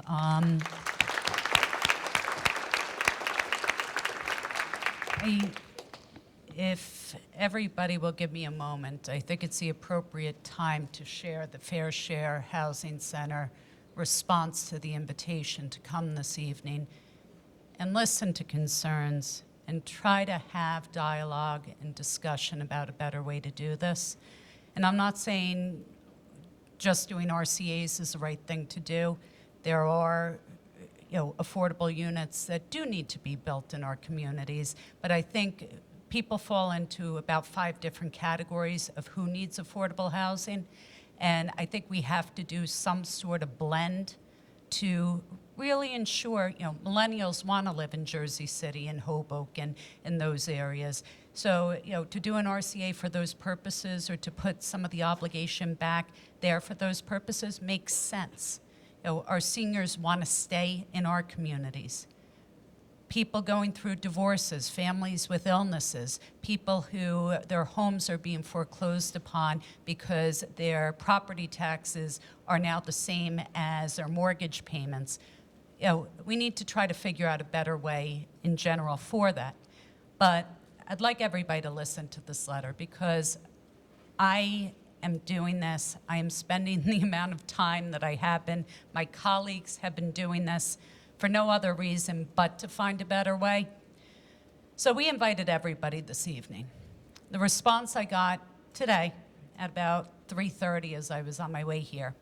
Dear Assemblywoman Schepisi, I have received the invitation to the meeting you are holding this evening. I do not plan to attend because it is clear to me that you do not intend to have any meaningful discussion, but instead will use this as an opportunity to further distort truth, encourage NIMBYism and xenophobia. It's clear your goal is to attempt to undermine all important work undertaken by municipalities and others, including nonprofits devoted to helping lower-income families and persons with disabilities. New Jersey's fair housing laws ensure that municipalities do not abuse their land use powers by unreasonably interfering with the development of homes for families, seniors, and people with disabilities. The law requires municipalities to amend their zoning codes to permit the development of affordable and market-rate homes so that lower-income persons and families have a fair chance to access jobs, good schools, and other opportunities throughout the state. Municipalities have had more than 2 years to plan to meet their housing obligations by, for instance, promoting redevelopment and working with nonprofits such as Habitat for Humanity. Municipalities have $160 million in housing trust funds that they can use. Municipalities have tremendous flexibility, and the law ensures through various statutory provisions that municipalities can meet their obligations without any significant effort. There are 120 municipalities that have, with very minimum effort, agreed to adopt modest changes and created alliances in order to meet their housing obligations. Despite clear evidence to the contrary, the progress that has been made has led you to claim that the sky is falling. Many legislators could be forgiven for misunderstanding the basics of land use in the Fair Housing Act. But as a land use lawyer who represents developers and municipalities, you have no excuse. You know your statements are demonstrably false and overblown. Your goal is plainly to stoke fear for my own personal political gain, not to do anything that actually helps lower-income families or people with disabilities. It goes on to say, our organization is not taking the position that municipalities must develop hundreds of thousands of new affordable homes, as you have asserted. We do expect that between 1999 and 2025, there will be hundreds of thousands of new households that need an affordable home. Due to various adjustments permitted by law, the actual number of affordable homes that will be made available and that municipalities must attempt to provide opportunities for through zoning is significantly less. This is commonly known. The truth is that municipalities are only required to provide zoning for a fraction. Your claim that municipalities are being required to provide 280,000 affordable homes is a lie, and you know it. For the record, that number of 280,000 affordable homes comes directly from fair share housing. Your claim that a total of 1.4 million homes may be developed is a lie, and you know it. The question I'm left with is why you are choosing to lie on such an important issue. I suspect you are looking for political attention and have chosen an approach that exploits the weakest among us. This is not admirable. I would urge you going forward to speak honestly and to recognize that your constituents are not at all NIMBYs such as yourself. Many of your constituents need affordable homes that, as long as you do not get your way, will be built in the coming years. If you want to have a serious conversation about important issues of housing affordability, I would welcome the opportunity. I will not participate in a political stunt in which you seek to create hysteria, encourage discrimination, and ignore the truth. So I'm in the trenches with you. So there you have the inner thinking of a bureaucrat. That's the way they think. And may I add, too, if that number is correct about the $160 million in the affordable housing trust funds that the municipalities have in their coffers, I keep getting reminded by the planners, by the attorneys, Well, you could spend up to 20% of that Affordable Housing Trust Fund on planners and attorneys without building any housing for. The money is just going to all the professionals and And if we don't provide a solution to this, all of you guys who are entering into settlement agreements are going to be facing this again in 2024. Now, I know it provides you till 2025, but you're going to have to plan. You're going to have to go through this exact same process. The courts, the lawyers, the special masters, the planners. So that the ultimate solution, if there is a final solution, is not any of the bills that we've been talking about. It's a bill to give the people back control of their government. And how can we do that? We have to, I'm a fan of an independent judiciary. I'm a fan of the rule of law. But when the court has taken the reins and has imposed a policy,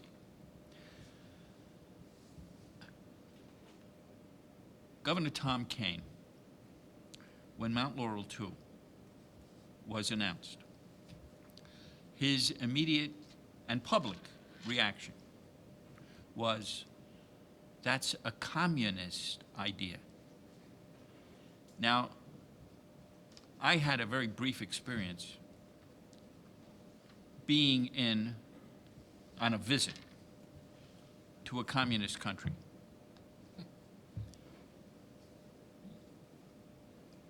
You can't imagine what the people suffer. But we are in danger in New Jersey of losing our democracy, because when they could not do it legislatively, when Marty Greenberg got shot down by the legislature, they went to the courts. And when their first shot didn't work, they took additional shots. And they take them now on a regular, routine basis, municipality by municipality. So we need to make the judiciary accountable. I have a bill. I actually introduced it. I had introduced it years ago. I brought it back. And we should be talking about that too. It is when judges come up for reappointment, instead of the way that we do it now, where the governor reappoints them and the Senate confirms that reappointment, some other states do it differently. The judge goes before the public, not in a competitive election, but the public reappoints the judge or declines to reappoint the judge. And in the states which have this kind of system, called the Missouri Plan, almost never is a judge not reconfirmed by the people. But the very fact that that option is there causes those judges to act in a more responsible way. They do not make decisions that vary from the language of the law or the Constitution. And I would suggest to you that there are many good legal authorities who have spoken quite clearly that Mount Laurel was nowhere to be found in the Constitution of the state of New Jersey. It was a made-up doctrine. And we're living with that today. And the only way to change that, and other things that they do, is to make them accountable, not to the politics, but to the public. So, One last quick question for the mayors. On the affordable housing units that are being discussed, and with the builders who are sniffing around your communities, what is the average ratio of market rate non-affordable units to each unit of affordable housing that's being proposed? Around 4 to 1. 15 to 20%. So, Four market-based, one affordable. okay, so 5 units in total for one affordable. 120 units of market rate, and I think it's 122, and then 22 units of affordable. So you had to allow 142 units of housing. Now, on that particular deal, and I'm not going to, but it's my understanding that in a lot of these settlements, the builders are saying, I don't want to build those units in the rest of, my development. I want to carve out an acre someplace else, put all of the affordable units in that building so that, don't have to worry about mixing services or memberships at the new swanky, whatever. That's exactly what happened in Dumont, where initially, and this is like 2 years ago when it first started, we had issues with our borough hall, and we were hoping to put the affordable units there so they could put all their market rate at the farm that was closing.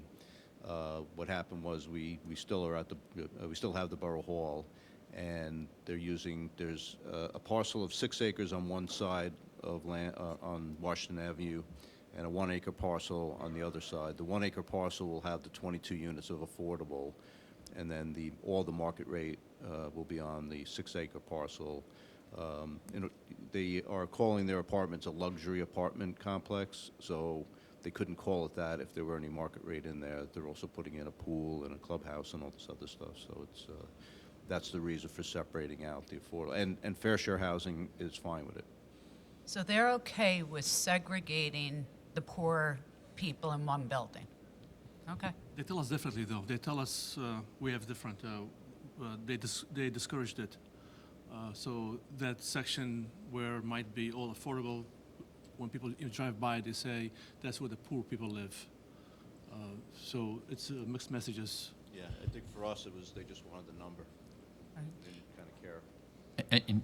And you could raise the scale up. Again, I'll talk a small, but we had a settlement in the second round, 30 market-based units, 4 affordable. Now those affordable units, they're in the same complex. They have a different homeowners association, and their dues are extraordinary because they have to provide the same services as a $2 million townhouse, and they're in a $70,000 unit. And they just got an increase of about over $100 a month in their maintenance fees. And these are $70,000 units. And they're complaining, we can't afford this. Our affordable units aren't even affordable anymore. So they put them in there, and they're just ostracized. And what's the average deed restriction? For people in the audience who aren't aware of this, we have some municipalities that did what they were supposed to do, built everything they were supposed to build. Were ahead of their time. But a lot of the affordable housing has what's called deed restrictions that only last for a certain period of time, oftentimes 25 years. So a lot of our communities are now being told that anything they had done previously no longer counts, and they've got to start from scratch. Mahwah, New Jersey right now is facing literally over 1,700 units of just affordable housing because of the expiration of the deeds on an entire complex that had been built 25 years ago. And all the deeds expired at one time, and so they're getting no credit whatsoever for any of those affordable units. The deed restriction is 30 years now, and so one way of trying to get your affordables, we have a couple of garden apartments in Dumont, so you can approach the owners of those garden apartments and ask them to segregate some of their apartments as affordable units, but for 30 years they are restricted in how much rent that they can charge because it's an affordable unit. So usually the only way to come about that is to subsidize to that owner or give him a lump sum payment to say, hey, for 30 years you have to keep it affordable, but he's not going to do it as a generosity of his pocket. He's going to say, well, if I can only get $400 and I usually get $600, then Dumont's got to give me $200. Average price of a home in Dumont? On tax books, it's 307,000 is the average taxable home, 307,000. Average amount of property taxes that a $307,000 home is paying. A little over $10,000. That's outrageous. Okay. Mayor, can I just ask you a quick question to follow up? You mentioned that they were going to develop on a 6-acre parcel, the luxury, and on the other side, a smaller parcel. It's my understanding that the developer actually created 2 corporations in which to do this. Is that correct? We don't know definitely if that's been done or not, but that was the rumor that, what we've been hearing is that they will probably even just sell that part off to someone like a United Way who would then administer the affordable part of it, because it's complicated. It's not as easy as saying, okay, we have some affordable housing, here you go. You have to qualify for it. There's already a list. So what they will probably do, and this, again, we don't know this to be a fact, is to sell that off to a United Way or someone else that regularly administers these types of facilities, and then they'll just have their luxury apartments on the other side. Thank you. Real quick, and I don't mean to keep you in the hot seat. I know some of you guys got to go, but Dumont built senior affordable housing in conjunction with Domus and the Bergen County Housing Authority, didn't it? We that's the biggest problem for Dumont is we are capped as far as credits go for senior housing. We have numerous homes for special needs. We're capped at that. Problem is, we actually don't have just even one unit of affordable housing that's not a senior person or a special needs person. So that's where I know that we're going to have a number one way or another, regardless of what the number is. We're going to have a number because we can't even provide that one unit of affordable housing. Yes, we take good care of our seniors, but they will only allow you so many credits for your senior housing and your special needs. So you've built more of that housing than you get credit for. Okay. Well, that was also the way you kind of got around the affordable housing issues. Hey, let's build another senior center. And for a while it did work, and then, Fair Share kind of got wind of it. And same thing with being, many years ago you were able to sell your credits to Right. Patterson or other areas that were looking for, the funding for that. That's not allowed anymore either. I wish we had the mayor of Mahwah here, because one of the councilmen told me, in light of what you said, Assemblywoman, with the 1,700 units, that their aquifer is not going to be able to handle the water supply needed for those residents. The mayor was going to come from Mahwah, but he's traveling. I touched briefly in my statement. Mahwah, Montvale and Upper Saddle River have a similar situation in that we lost Pearson Education, 50 acres of property, and they relocated to Hoboken and New York City. And Montvale, of course, has been lost a few large corporations, which opens up 50 acres, 30 acres. You could talk more about your specifics.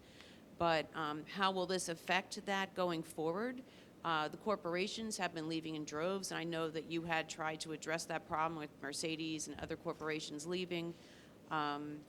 They're leaving for lower taxes and lower property value. They could buy property in Atlanta or Florida or Georgia or wherever. They're leaving Bergen County.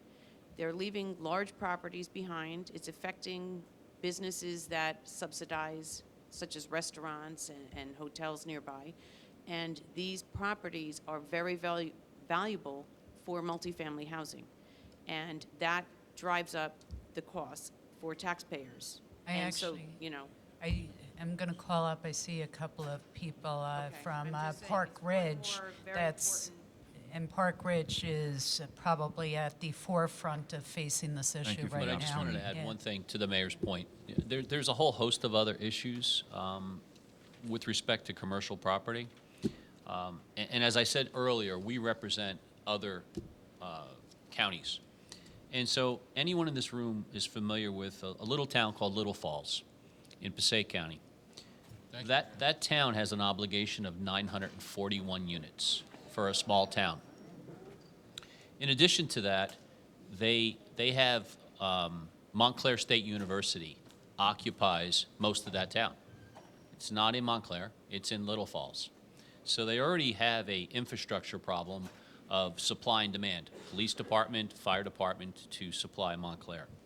They're a town that's has approximately $24 million in bonding, about $400,000 in surplus, and you as mayors know that $400,000 is nothing when you have your own water treatment facility and you have your own sewer plant, and you're responsible for the sewers.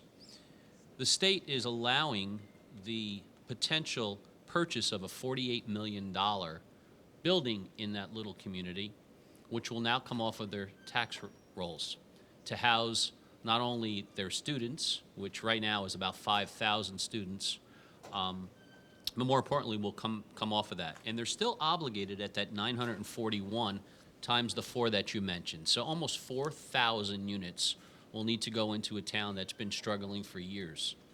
There is a big problem. And this will continue to make other corporations leave, and, you know, it's just a catch-22. Okay. I will Thank you, let Mayor. Mark Ridge come up. Again here.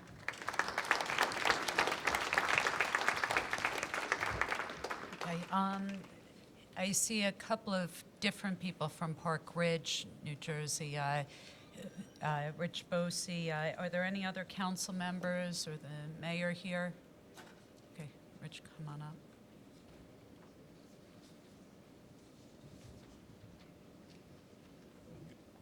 Good evening. My name is Richard Bosi, and I'm a councilman in the borough of Park Ridge, and would like to share our story with you. Park Ridge is a 2.6 square mile residential community with a population of about 8,400 residents that lies in the Pascack Valley. Our town is a small, tight-knit community with many multi-generational and extended families choosing to live their entire lives here. We have tree-lined streets, yards, and children to play, and yards for children to play, and a general quaint ambiance that appeals to the sensibility of a hometown. Suburbia has been the American dream since post-World War II. Unique small-town, middle-class, single-family home communities are priceless and need to be safeguarded. Park Ridge, like many other communities in New Jersey, are facing the challenges of high-density housing on land that was once home to corporations. In our case, we are faced with 2 corporate headquarters that have left or are about to leave. One, the Hertz Corporation, relocated its corporate headquarters to Florida. While the Hertz building has been sold, a good portion of it remains vacant and is of grave concern to me. The second corporation, Sony, sold its North American headquarters several years ago to developers who plan to turn the 30-acre parcel of land into high-density housing. Most alarming is the potential number of units that could be placed on the Sony property based upon the numbers provided by the Fair Share Housing Council. In Park Ridge's case, our housing units borough-wide could increase by approximately 2,150 or 65%. While traffic and infrastructure concerns are obviously implicated, perhaps the impact of greatest concern is on our school system. One reason for this is our inability to preempt any projected student increases due to constraints on school facility expansion prior to student occupancy. Any precipitous increase in student population will have long-term effects on teaching effectiveness, infrastructure, as well as our tax burden to all our residents. Additionally, with all the overdevelopment that possibly will occur within a 5-mile radius of Park Ridge, concerns are raised about vacancies once these developments are built. Sustained vacancies will drive tax appeals, destabilizing our local economy, which for a municipality of our size budget only takes a small shift to have significant adverse impacts. New Jersey is already one of the highest tax states in the country, and Bergen County is one of the highest tax counties in New Jersey. High-density housing, if not fully occupied, does not help reduce taxes of property owners. In Park Ridge, this past Tuesday, the Mayor and Council approved an additional $320,000 for legal and professional fees to dispute this issue in court. This may be only the beginning of additional costs. Combining current uncertainty and the future likelihood of a tidal wave effect of other struggling corporations in the area, Park Ridge residents will almost certainly be burdened with increased tax dollars. to address the school expansion of infrastructure, both structural and operational, and/or payment of tax appeals due to overdevelopment in the Pascack Valley area. It is time for the legislature to help our communities now before we tax our residents right out of the state. On behalf of Park Ridge residents, as their councilperson, I implore the legislature to act to remedy this situation. We cannot allow court-mandated overdevelopment. Should any member of the legislature believe that these issues are false issues, I would welcome them to come to Park Ridge and realize the concerns firsthand. Further, I ask the legislature to act on the two bills introduced by Assemblywoman Holly Schepisi. First, to freeze municipal affordable housing obligations through the end of the year. Secondly, to establish a commission which will review the conflicting demands and develop a fair, workable procedure to ascertain appropriate obligations for affordable housing. Affordable housing has been a long-standing issue for New Jersey. I respectfully petition the legislature to institute a region-wide representative community process to develop a cohesive and coordinated strategic plan with assurances that local needs will be considered and addressed. The time to act is now. I would like to thank Holly Schepisi for all her hard work on this issue and for holding today's town hall session. Thank you for your time and allowing me to speak on this very important topic. Thank you. And just for scope, we have photos of what approximately the number of units of housing that you were talking about going into Park Ridge looks like. If I could get the picture up so that people can just understand, because it's very difficult to conceptualize 2,000 units of housing. It's something that you just ordinarily can't do. And so this is the most recent, largest tower in the state of New Jersey. It's 67 stories. It just got built in Jersey City. That is 800 units of housing. Okay? So to put it into perspective for what our local communities are currently facing at these numbers, you're talking about 3 of those towers in Montvale, Park Ridge. In Mahwah, they'd be dealing with over 6 of those towers to satisfy the numbers that are being discussed. There is 0 affordable housing in these buildings right now, but it's real. But Jared? Yes, thank you. I didn't prepare a speech per se, but I don't think I need to. There's plenty I could say on this, and there's a few comments I want to make. First of all, I agree with your comment completely on the segregation and how ironic it is that Fair Share is okay with that method, especially given that letter that they wrote to you today. It's just ironic is the kindest word that can come to mind that I can say about that. I do want to make a comment.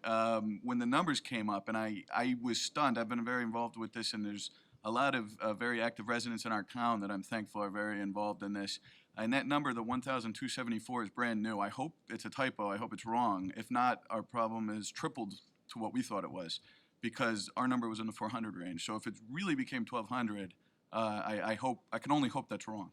That was the number in Fair Share Housing's newest report that was issued in April of 2017. It's possible that they had a typo, but that came directly out of their The own number we report. were dealing with was in the 400 range, and I know our mayor spoke about settlement.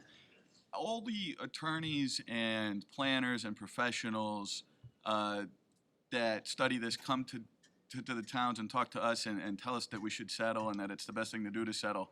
And all the residents come to town, and many of our residents in Dumont do not agree with that, and I'm starting to listen to them because, as you said, in 10 years we'll be in the same problem.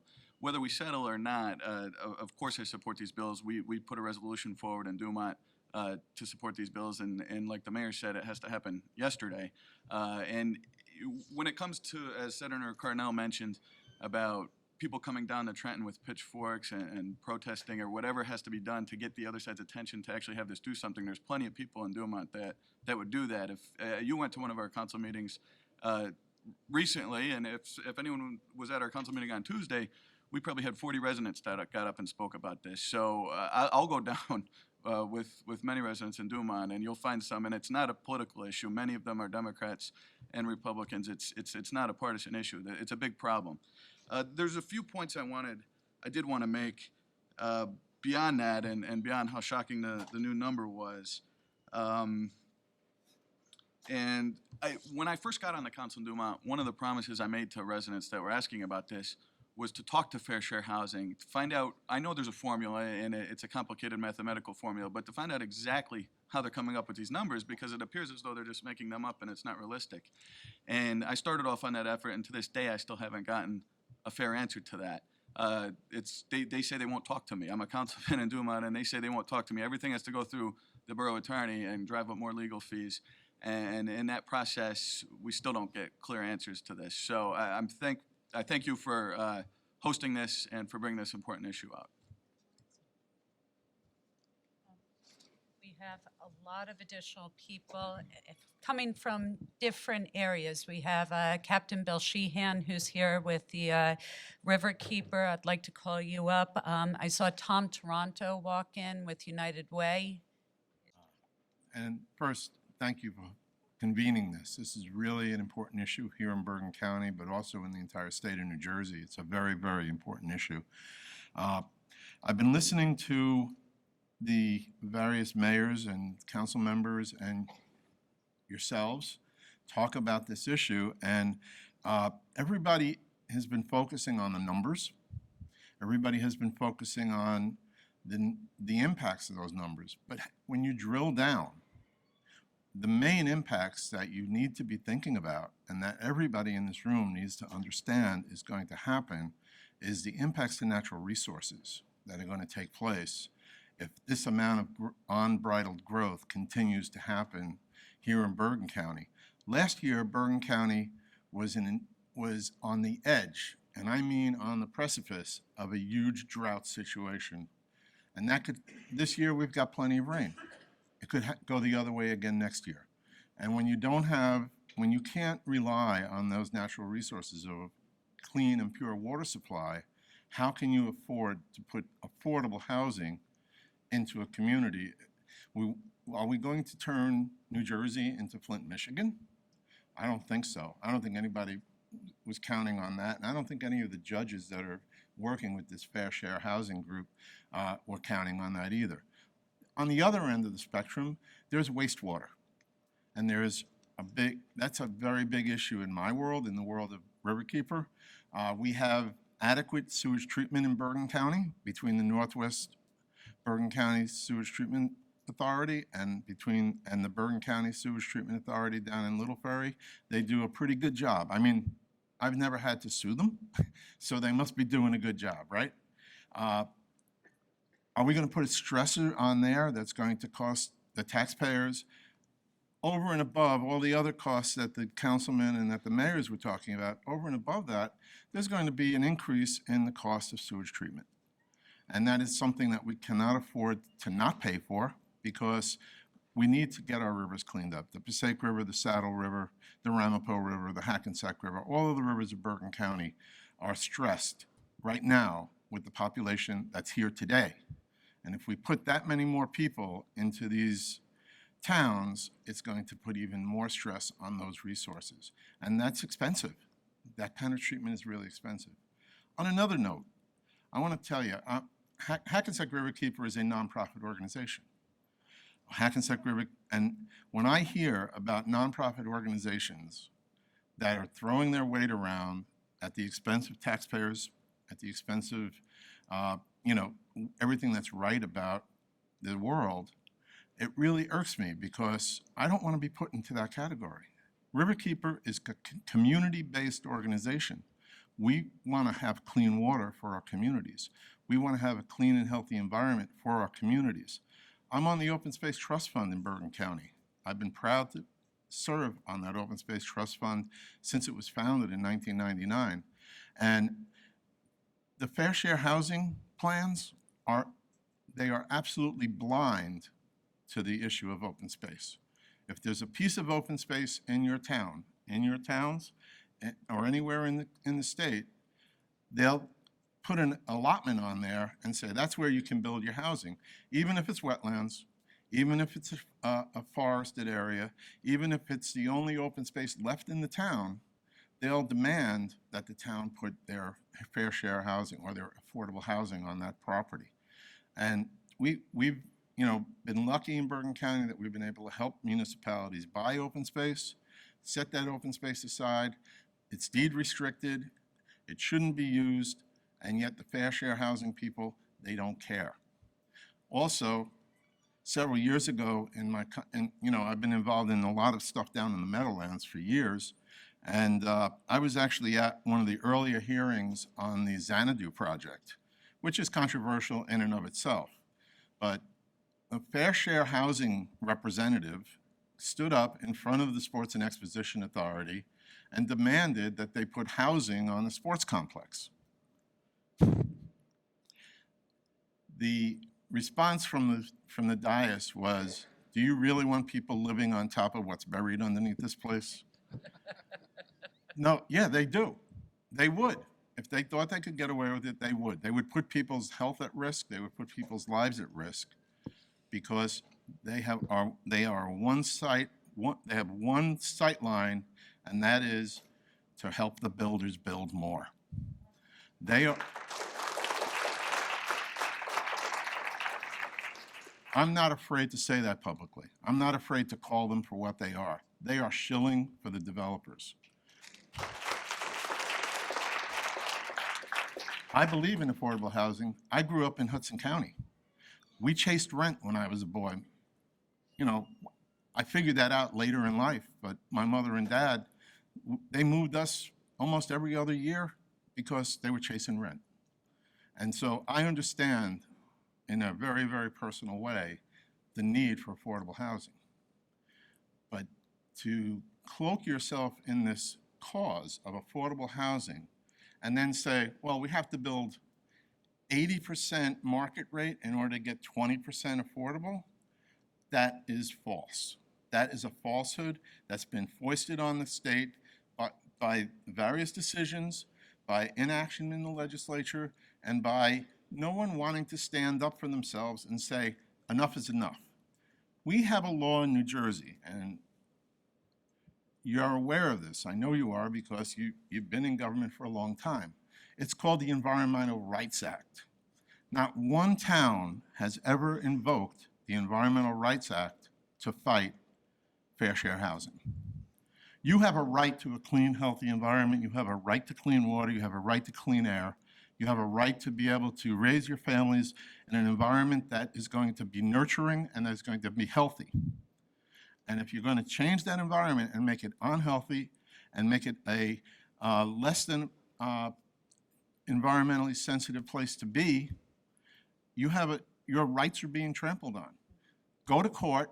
Instead of fighting the numbers, instead of fighting the court cases that have been turned back time and time again, let's go in and get an Environmental Rights Act case going and see what they say when you talk about sewage treatment, when you talk about air, when you talk about, like the concept of traffic. The concept of traffic is directly related to air quality. The concept of wastewater is directly related to overdevelopment. All of these things have environmental consequences. No one has ever tried, I don't believe, to use the laws that we have, the laws that were bestowed upon us by our legislature to protect the environment and protect the quality of life for all of you. So those are my suggestions. Take them for what they're worth. I'm really glad that you put this together tonight. Thank you. One quick question. A couple of years back when we were having the really severe flooding in our communities, and we put together Blue Acres money, we were going out and actively, and this is where things are just so backwards and counterintuitive, but we were spending millions of dollars in some of our communities to purchase flood-prone properties and return them back to their natural state because we no longer had the ability to absorb the groundwater. And yet, in those same communities, they're being forced to do high-density housing. So we're buying housing to restore it back because there's no ability to have that housing there anymore, and the groundwater isn't being absorbed, and people are flooding out. But then the same communities are being told, you owe 800 units of affordable housing. You know, it's, Sounds inequitable, doesn't it? Sounds like an Environmental Rights Act violation. that's actually something really interesting to look into, because I attempted to put forth legislation that would reduce a municipality's obligations if there were flood-prone properties and properties being purchased. And I was told by the Office of Legislative Services at that time that the courts would find it unconstitutional unless I put that municipality's obligation that was being reduced onto their next-door neighbor. So it was, if Westwood, New Jersey now had, 20 less housing units because they were purchasing stuff so they didn't flood, I'd then have to give those 20 units to Old Tappan. So it's, Well, don't let them bully you. Don't let them I'm bully you. still here. Thank you very much.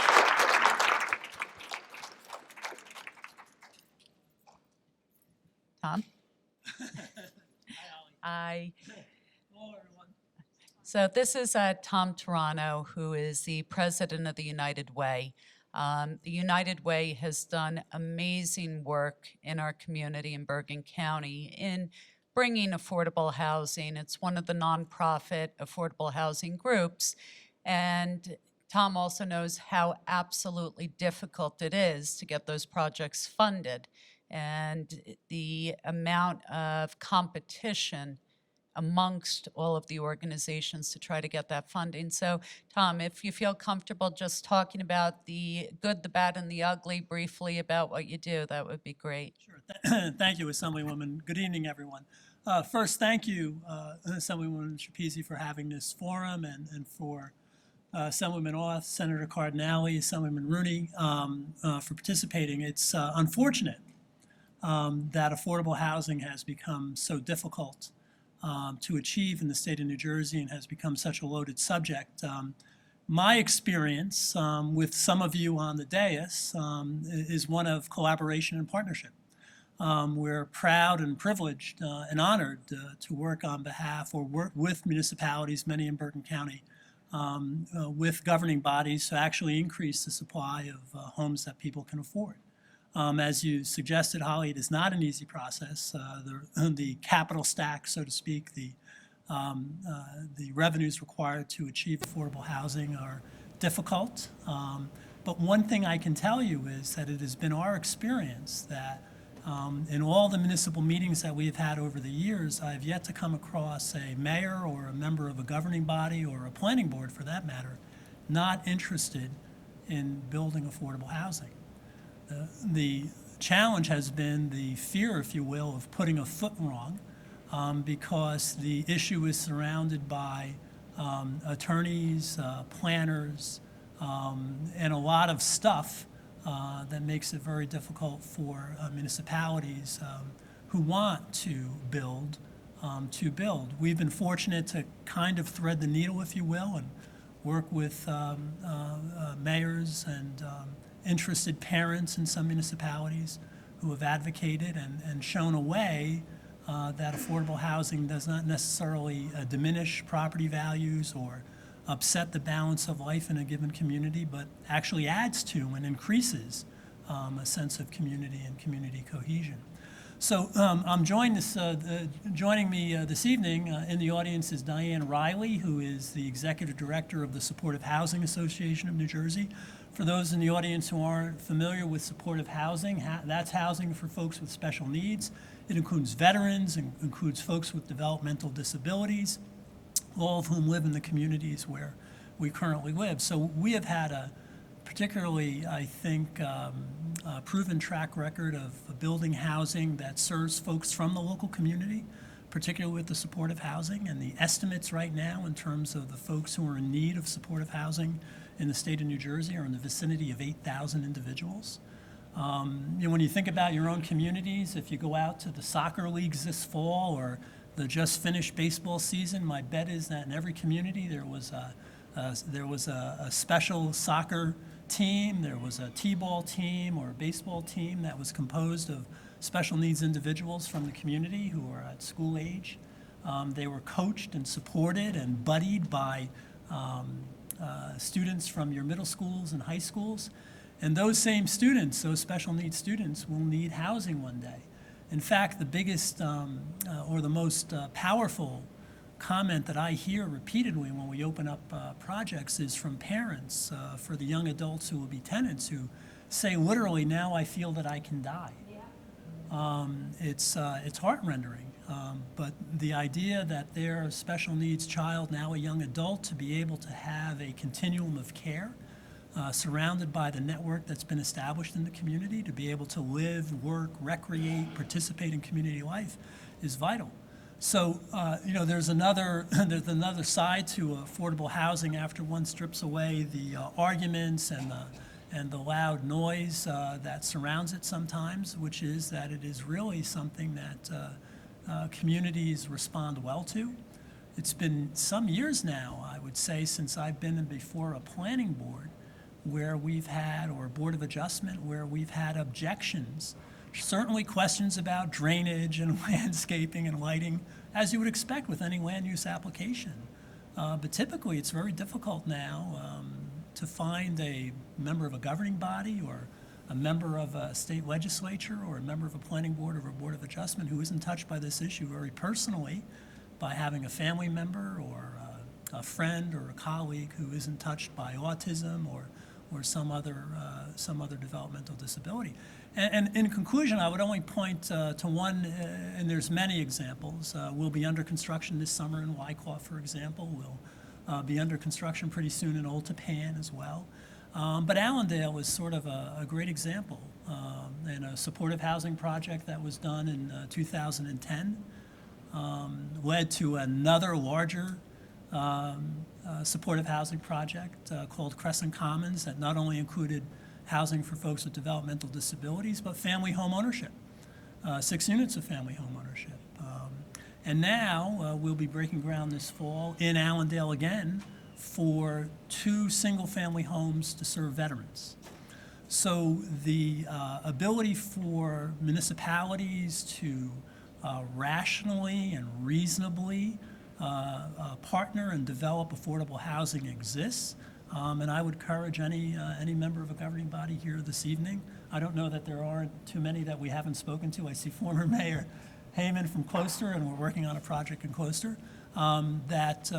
we'd be happy, and there are other quality, affordable housing, not-for-profit providers who exist in the community, Habitat for Humanity certainly being one of them, who are very interested in working and walking step by step with the municipality in any given community to build housing. And your projects are, for the most part, 100% affordable, correct? In some cases, they are, Assemblywoman Schepisi, although we've just finished a project, a really nice model, in Fort Lee, where we've built 30 units, 3-story building, a mix of market and affordable. And next door to that site, it was a former Verizon garage, is a 4-bedroom group home that serves a higher need in terms of folks on the developmentally disabled spectrum. We did that with about $2.5 million from Fort Lee's Municipal Housing Trust Fund, which was unleashed, if you will, for that project. And then that was it. The other funding came through a mix of the market rate housing, subsidizing, if you will, or supporting the affordable housing. So that blends particularly well in the community. No objectors whatsoever when we were before the Board of Adjustment in that case. And it was, we replaced a project that had previously been rejected. That was, I think, if I remember correctly, about 63 units. So ours is 30 units in the 4-bedroom group home. So the neighbors were happy at the reduced size, happy about the use. The other thing I would add is that for anyone who's seen our projects, you know that we build to a particularly high standard, really disrupt the convention around what affordable housing, or what the expectation is, I guess, about what affordable housing can look like. Very much fit the exterior aesthetic, if you will, of a given community. When Assemblyman Rooney was the mayor of Wyckoff, and we partnered with, and are partnering with Wyckoff, that was a a concern, and I'm sure Assemblyman Rooney, as you know, we made a real effort to make sure that the home that we're planning to build in Wyckoff, fits in that neighborhood in terms of the look and the feel, the curb appeal, if you will. When you did that 30-unit project in Fort Lee, what was the mix?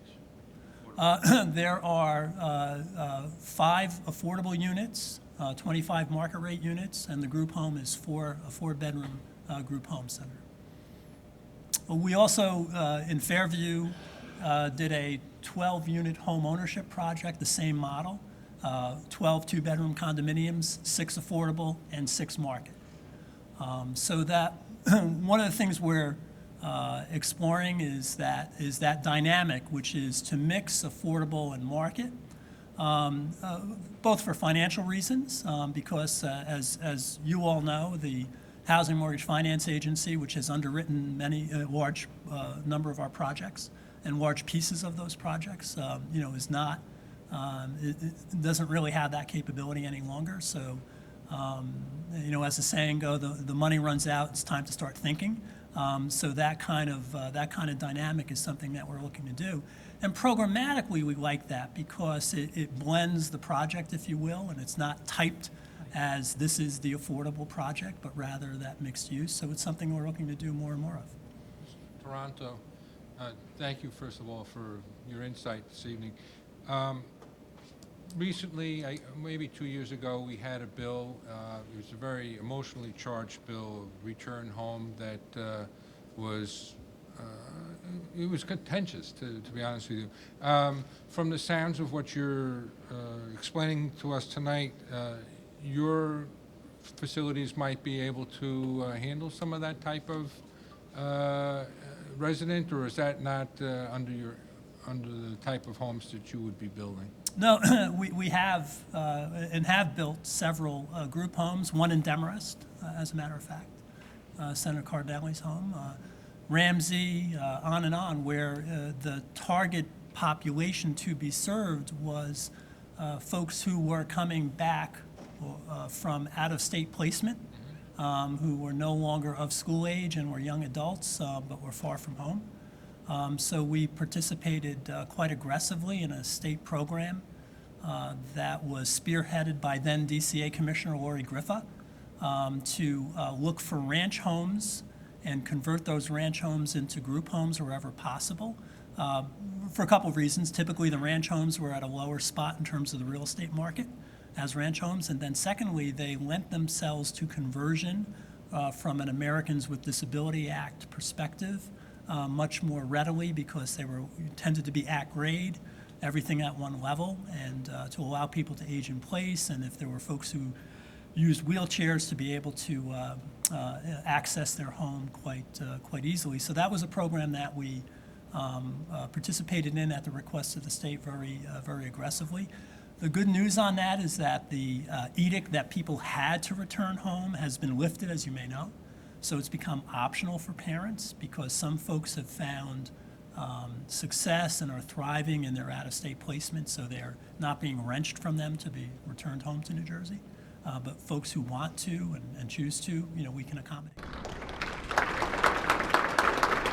Agree more, and as much as I've seen the beautiful work that Tom does, he's not alone. There are other builders that do that. I work for the Supportive Housing Association of New Jersey. It's a statewide association of 100 organizations that either help to build affordable housing or provide the services so people can live independently in communities of their choice. And I just would say that what I heard a little while ago that disturbed me was that people want to live in just certain places, let's kind of send them back there. That's not true. They want to live in communities they grew up in all over the state. So, and I think communities are stronger when that's diversified like that. If it wasn't for affordable housing, people would still be in institutions. They would. And we've moved so far away from that. And it's better. It's better for everyone. It's better for the people. And it's cheaper. So, we're all strengthened by that. And we've made great strides in having people live independently. What's the biggest challenge in getting the housing built these days? I think, we haven't invested as a state. We used to invest more. For example, we had a special needs housing trust fund a while ago. It was $200 million, and it built thousands of special needs housing, and Tom took advantage of that. That doesn't exist anymore. So there has been, the pockets of funding and capital has diminished over the last dozen years, and that's made it harder for builders to build and find that capital. And, we do have things like low-income tax credits. We need more incentive. I know there's a bill in the state to look at low-income tax credit on a state level. I think that would be tremendous. There's a push. We do need rental assistance, too, because people who live on limited incomes, the people with disabilities, need those rental vouchers to help them live. But what we can do with that is incredible, because people can live independently and work and thrive, and that makes for a better state. I really do believe that, and a better town. Thank you. So more investment. Thank you. Bruce Young. Bruce is the Bergen County School Board President.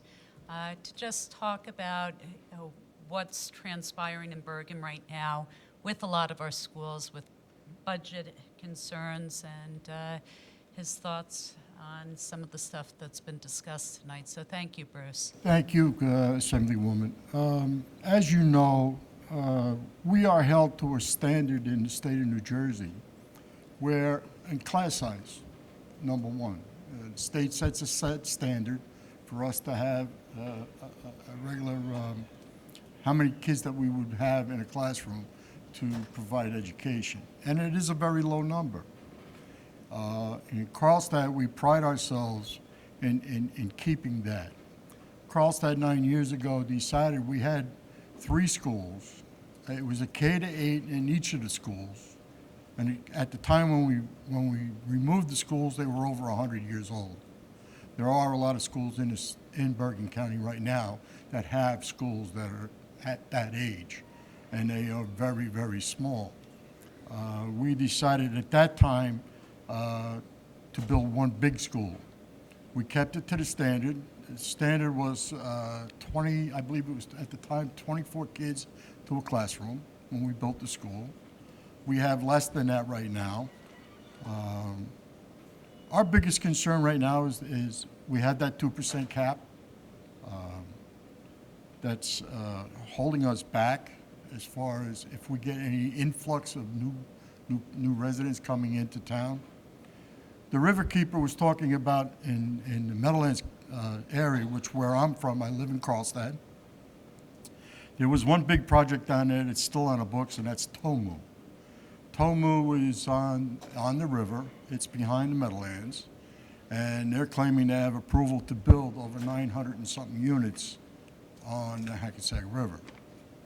And when he's saying about the digging down deep into bedrock, it could create an environmental catastrophe down in the Meadowlands right now. The Meadowlands in southern Bergen is about the only open space that's even left in Bergen County. If you start building housing out there, it's going to create more of a headache for us in southern Bergen, because now you get over that 2-mile limit, and now we have to supply transportation.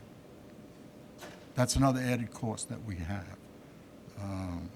Right now, it's difficult to educate our kids right now. Technology, as you know, is expanding. And I know each and every one of you are pro technology. We're trying to get programs to have Chromebooks for each and every one of the kids in the classroom, but that takes money. By increasing the influx of people coming into a town, it's going to create a big burden for us. And I know of the 77 school districts in Bergen County, it's something that we are very concerned with. I've heard a lot of good ideas here today, and we should keep it within the boroughs. You know, if you have people that need affordable housing, fine, do it. Fine, I have no problem with that.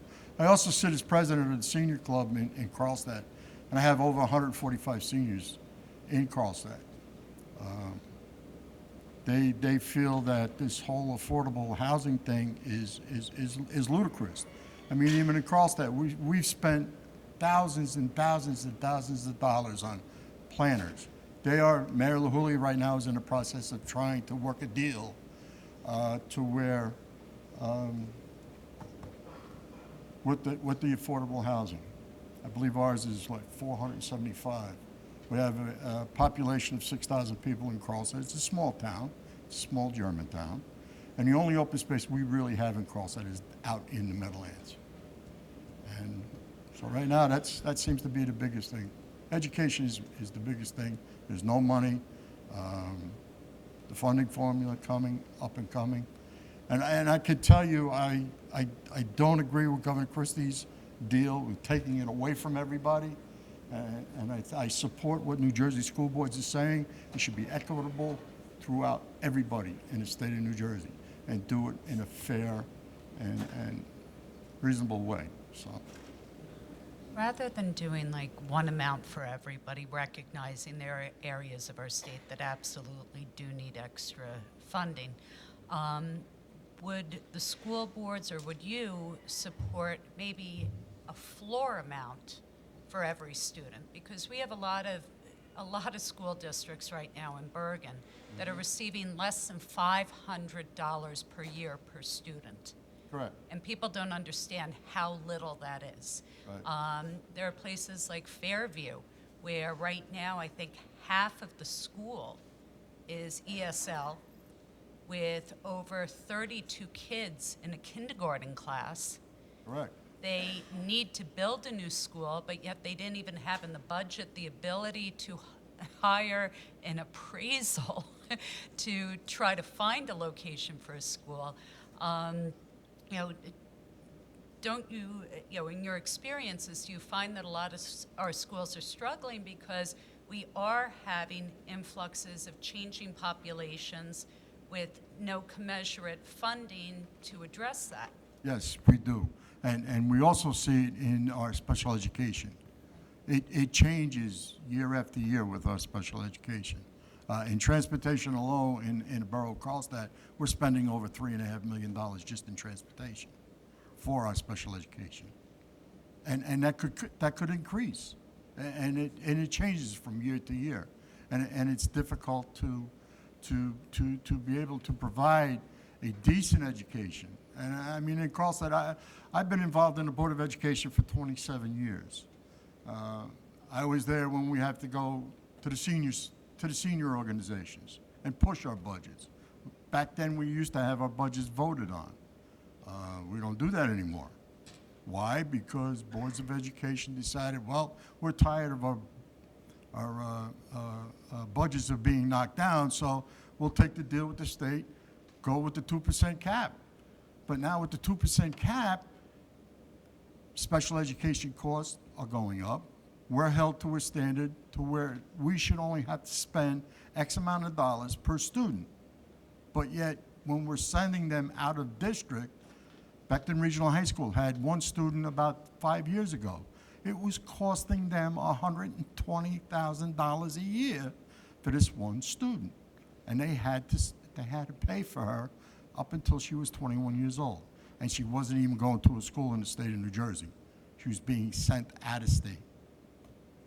Bruce, can I ask you, you mentioned ESL, and if you have an obligation of 475 units, I know where you are. There's a very high likelihood that you'll have maybe 40 or 50% ESL students. The additional cost of educating them with respect to someone who speaks English as their primary language, could you just expound on that a little bit?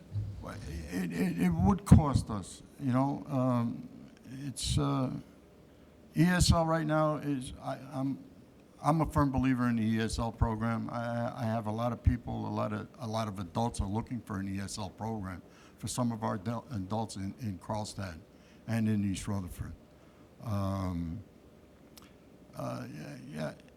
we need to be able to expand that program, ESL, no doubt, no doubt. I mean, we are now teaching Spanish in our elementary school. In high school, they're teaching French, or they're teaching Italian, and they're teaching Spanish. It's an important thing, and we're finding it more and more kids coming into the district that need that specialized training for ESL. Yes. Thank you. Thank you.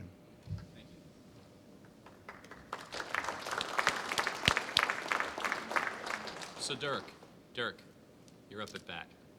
And is Sophie Heyman still here? You'll be right next after Dirk. All right.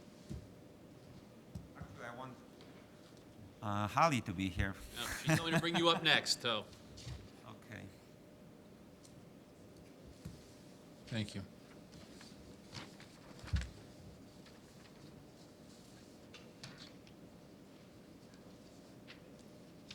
Actually, besides my wife, Senator Cardinale, I don't know anybody except Holly. So maybe some of you know us from websites, from Facebook. My name is Derek Michalski, Michalski, and I run this community-run-based environmental group called Green USR. We bought a house in 2006 in Upper Saddle River, and I never expected I will be a volunteer or community representative of my town to fight greedy developers, like some of you in my town like to call them. I thought greedy developers have so much money, we cannot even think winning with them. When I bought my property, we had a beautiful stream on my property called Pleasant Brook. Coincidentally, that brook starts on the former golf course premises, where now one of those greedy developers is building massive development. And before Holly returns, I want to mention two things. Senator Cardinale mentioned, why don't you go to the opposition? I think he's 100% right. We shouldn't just bombard the people they are on our side. We should go to the other side and talk to people they can affect those changes in affordable housing, pushing this through the legislation. He's 100% right. That's why I took upon myself to make an appointment with the chairman, Jerry Green. Now, I don't know how many of you here met with Jerry Green. Hands up. All right, so I'm the only one and our panelist who met with the person who can affect this legislation. So look at all of us, 100, maybe even 1,000 people watching websites, clicking Facebook, like, but nobody made an effort to talk to this guy. I spoke privately to Holly. I'm not going to talk about private conversations, but I can tell you what we discussed regarding Chairman Green. Derek, how long you've been in his office? Well, I'm honest, I was there 2 hours, but I was waiting majority of the time in the waiting room. The other half an hour I was putting quarters in the car. He has tremendously beautiful office. God bless all you officials to have office like that.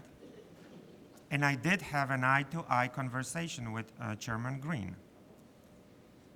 Now, we talked about my beef in my town, Upper Saddle River, the 100 acres of former golf course, the border Mawa and Upper Saddle River, where 1,000 trees and shrubs were cut in one swoop.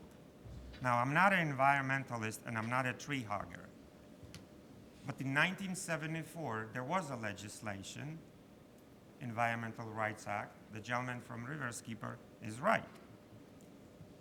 Nobody invoked that legislation. Why? This site is contaminated, poisonous by arsenic and lead. The The trees are not growing because they all cut. All 1,000 trees are cut. Somebody told me, Derek, don't talk, do something. What I did, I called national media. But subject of affordable housing, Holly is very right, is not sexy. Some of my Republican friends tell me it's a challenge to talk about this because it's a charged subject. You can be accused of being not maybe anti-racial, but anti-ethnic. Well, I am a ethnic. I come from former communist country called Poland. So maybe I can talk about this subject because I am minority. I am an ethnic member of this community. So when I talked to Jerry Green, I didn't look at him as a minority. I looked at him as, fellow New Jerseyan. We had frank conversation. I talked about this. He wasn't interested in Upper Saddle River. And he told me, nobody calls me except you guys. And my question to all of us, why we don't have more movement like our movement in Upper Saddle River, Park Ridge. I don't know many of those faces, but they know me from Facebook. They like it, they click it, but nothing happens. Because of Holly, we are here. But because of Facebook, we also here because Holly motivates us to make something online. So my advice to Holly, all of us, use something what it's called national media. The first article had almost 1 million clicks. This article with my name has over 400,000 clicks as we're speaking. And we posted it July 9th. And they quoting, June 9th. Remedying the soil and preparing it for new development has led to the destruction of up to 1,000 trees and shrubs, according to Derek Mikalski of the local Green USR, a New Jersey volunteer-based environmental group. The developers have promised to replace them. So we have 1,000 trees I'm waiting for Toll Brothers to replace. Now, coincidentally, those trees... Derek, I apologize. We're running out of time for the college. We have a couple of other additional big speakers, so if you could maybe wrap it up within a minute or so. That's what my wife always Okay. says. So I guess you and Margaret are on the same. So all of you who wants to read about the trees, yeah, let's cut to the chase. The trees are on my Green USR Facebook. It's a whole story about those trees. But don't forget those trees can lead, like this gentleman said, to stoppage of this. We just have to use brain, power brain. We have all of us. The second comment I want to make is obviously money. Somebody made comment about greedy developers. I would call them slick developers. This land in Upper Saddle River, in our town, mayor just said, my mayor, which we disagree on many times, but today she said, only lawyers, Planners? planners, specialists, and many other engineers will make money on it. I'll tell you an example. This land was bought for nobody even knows, between $5 and $10 million. The moment it was rezoned, it went up for $30 million to Toll Brothers. I wish we had this gentleman from United. How many low-income properties can we build for $30 million cash?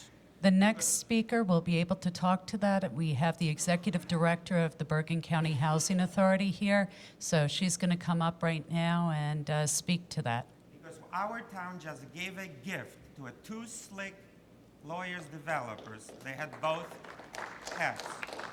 They gave them a gift, $30 million. They turned around, sold this to Toll Brothers, let the big boys enjoy high-density housing. But we lost, we residents of Upper Saddle River. My mayor is crying. Hold on. My mayor is not crying, but she's warning us the money is not here to pay for this high-density housing. I'm telling you, we already blew $30 million. We could freeze taxes for a decade in my town. Okay. Thank you very much, Derek. Lynn Bartlett, how are you? Good. Thank you, Assemblywoman, for having me. I appreciate it.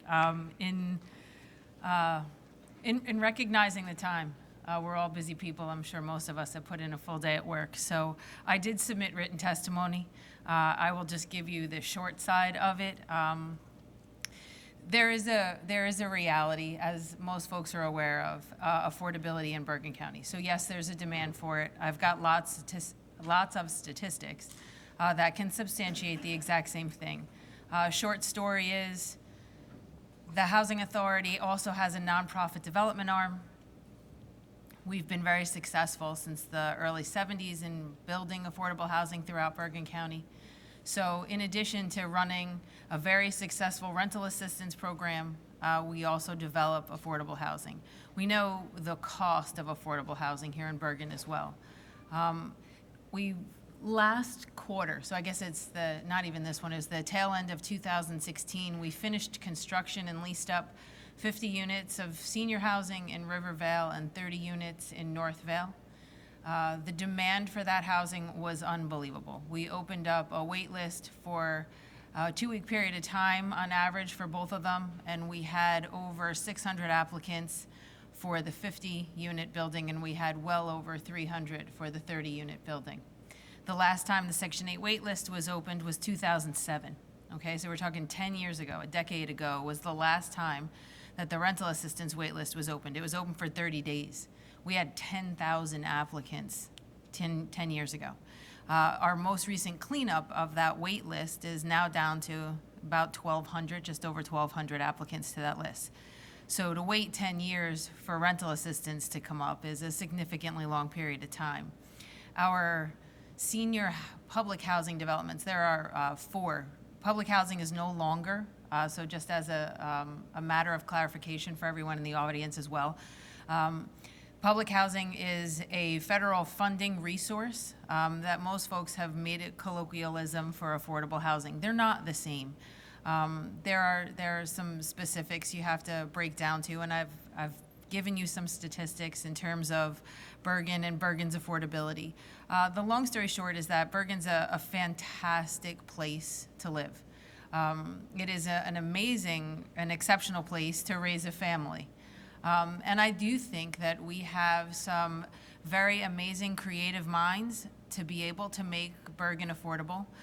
Does it necessarily require new construction everywhere? No. I do think that we don't have to reinvent the wheel either. Public housing authorities have been in a business for well over half a century right now, and we do a fantastic job of rental assistance, which takes a market rate unit and makes it affordable to a family. And it also limits their affordability in ways that you can't move into something you cannot afford, and it looks at your actual income. And it's portable, and it's tenant-based, and it's a very viable solution that we can look at. And I think there are responsible ways that towns can make contributions to do that as well. So we don't necessarily have to newly construct a new unit, but we can find creative ways to make units that are currently here affordable. So there's plenty of anecdotal stories in my testimony. I thank you for giving me your time, and I really am grateful to be able to be part of the process. And should you have any other questions or needs, we've worked together before. We know the demand for housing that's out there, and it's real.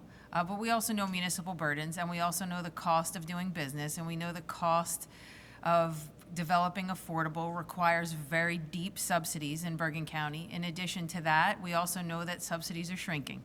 So I think there are really amazing creative ways that we can do this and allow folks to raise families here and be affordable and create opportunity with what's currently here. So thank you. Lynn, one quick question. In the municipalities that you're working with, they're welcoming your projects, correct? And welcoming the collaboration and working in conjunction with the Housing Authority to get housing built in their communities. Yes, to be completely honest with you, the Housing Development Corporation has only recently begun, a marketing initiative so that folks understand who we are. We've been in business for quite a long period of time, and the reason why we are is because municipalities reach out to us. So it's a word of mouth by mayor to mayor or councilperson to councilperson that brings us to the table of another municipality. Our Director of Development, the Housing Development Corporation's Director of Development, could not be here with me tonight because he's literally before the mayor and council in Carlstadt who want to do an adaptive reuse of a school that they have. So it is, a new unit you're creating, but you're not taking up land that wasn't used for something else. And I mean, Bergen also comes with its challenges depending upon where you are. You've got brownfields, you've got environmental issues, you've got asbestos issues in old buildings. We're currently right now in the process of closing financing to do 30 units in Saddlebrook, and that's on the site of former nursing home. So you're able to adaptively reuse places that have already been approved for, larger scale developments and things along those lines. The U.S. Department of Housing and Urban Development very recently passed initiative called the Small Area Fair Market Rent, and it requires that Bergen County, the Bergen County Metropolitan Statistical Area, has to now implement this small area fair market rent. And what that means is, right now, Bergen County has 70 municipalities, but there are 73 zip codes, and each one of those zip codes must now have its own determined fair market rent for the units that are there. So in a place like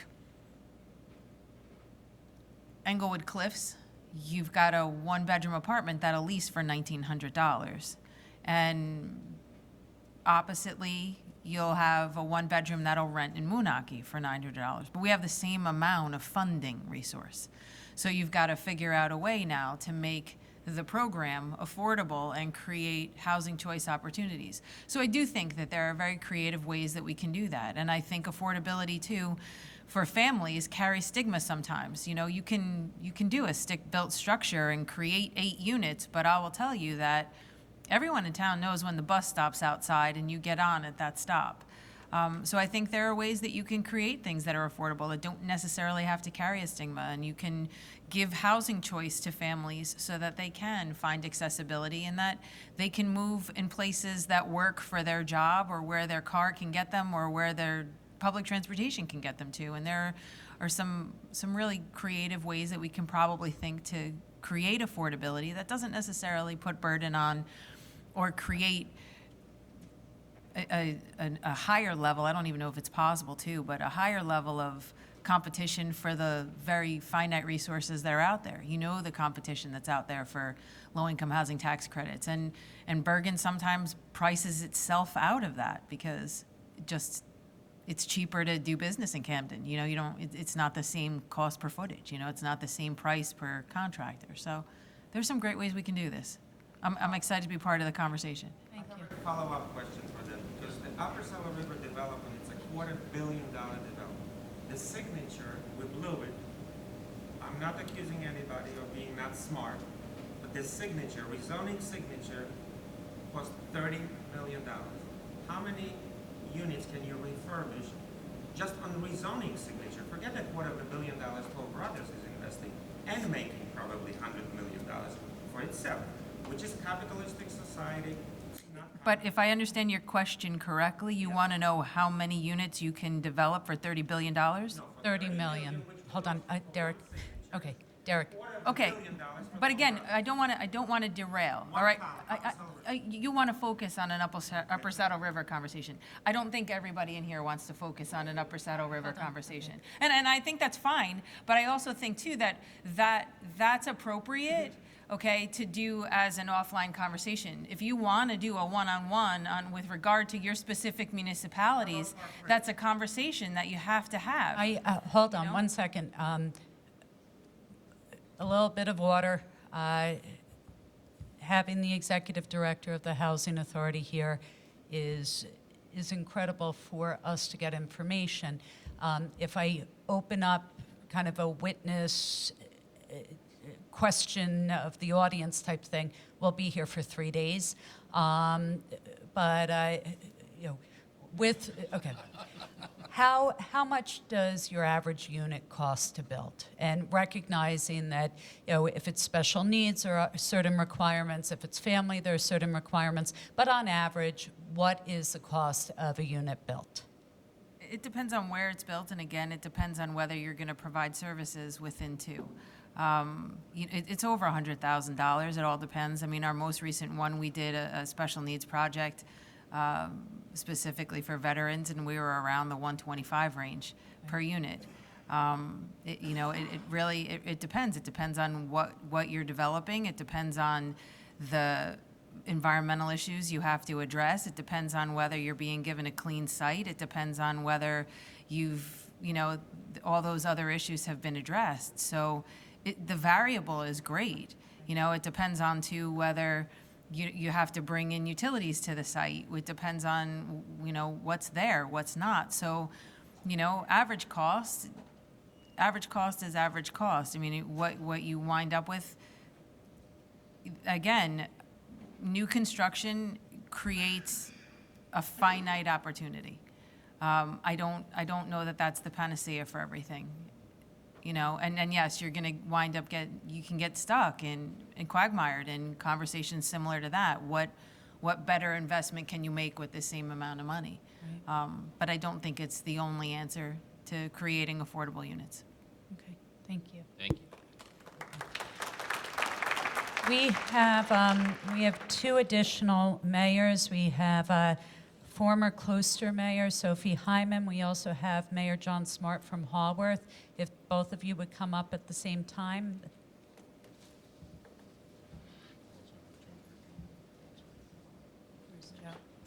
And Joe Verdone, who's a councilman from Ramsey, if you would come up as well, Joe.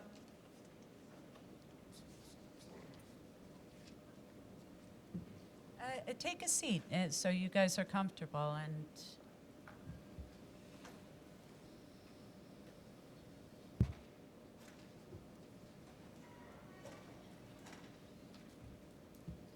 okay. John is going to speak first because I want to sum everything up. Okay. John, go ahead. Sure. Thank you for this opportunity to address this group.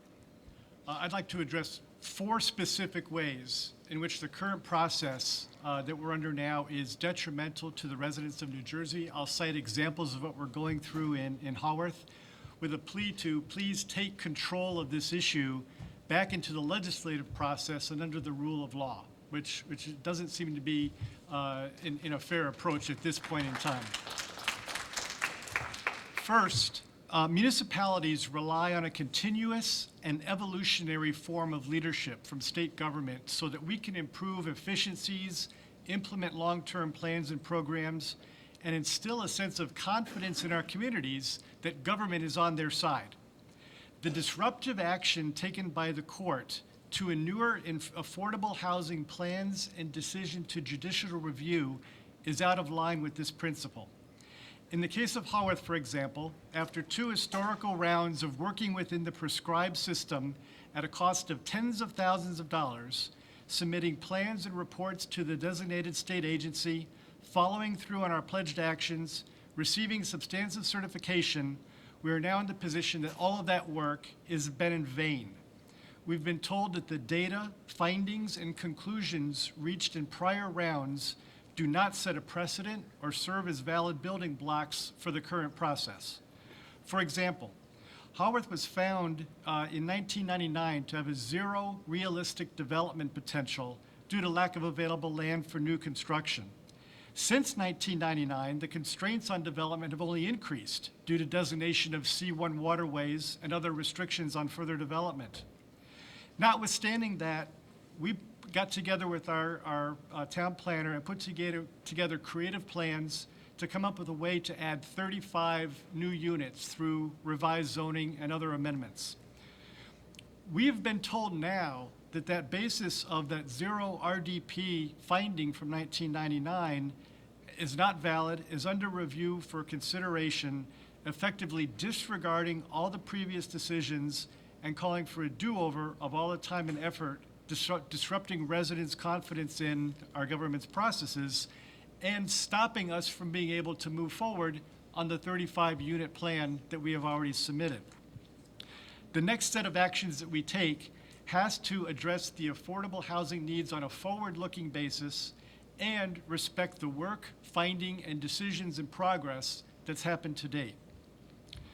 The second point is the current process of calling this under judicial review places an undue weight on only one of the many and sometimes conflicting priorities that municipalities face every day. We all believe that we should provide our fair share of affordable housing, full stop. And we believe in preserving open space and our limited remaining land in its natural state. And we believe in carefully developing, implementing, and managing master plans for our communities, and we respect the decisions made by our residents who bought their homes after diligent review of the conditions, practices, and environmental factors in effect at the time of their purchase. The current process does not respect these multiple goals and places an undue emphasis on only one of these priorities, the need for affordable housing.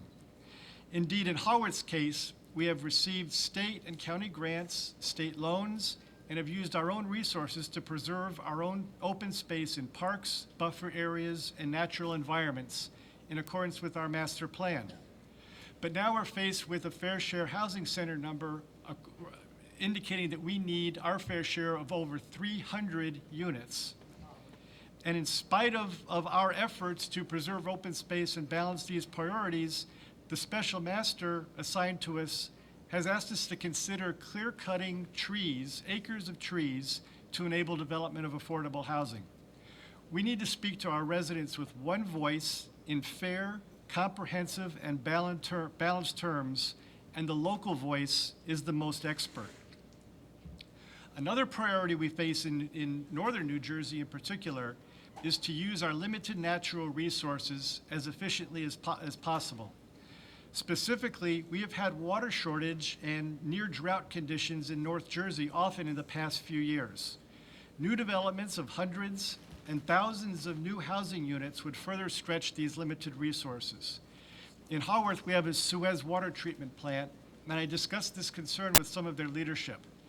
They shared my concern, but stressed that as a public utility with the responsibility to serve the community as directed, they can only act as they're directed.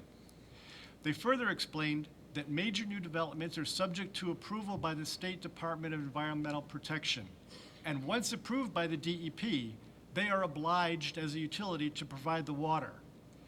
They also indicated that they have plans to spend millions of dollars to redirect water from where it is now or where it's channeled to where these new developments are being projected. All those additional development costs to move the water around to where it is will be borne by our water bills in the future. So the DEP should be involved in this affordable housing discussion to make sure that we consider the impact of so-called fair share housing requirements throughout the state on our limited natural natural resources. Back on the local level, the affordable housing solution should be based on regional considerations and plans, perhaps county, rather than town by town. In the current process now, each town has to consider its own housing stock and affordable housing plans, which is an extremely inefficient and high-cost burden imposed on our residents. A regional plan that was linked to the location of mass transit availability, where jobs are concentrated, and opportunities for shopping, entertainment, and higher education would serve the need better, the public better, and in a much more efficient, low-cost way. RCAs and other regional asset resource sharing programs should be considered to return to the mix of ways that we can address the affordable housing need. Thank you.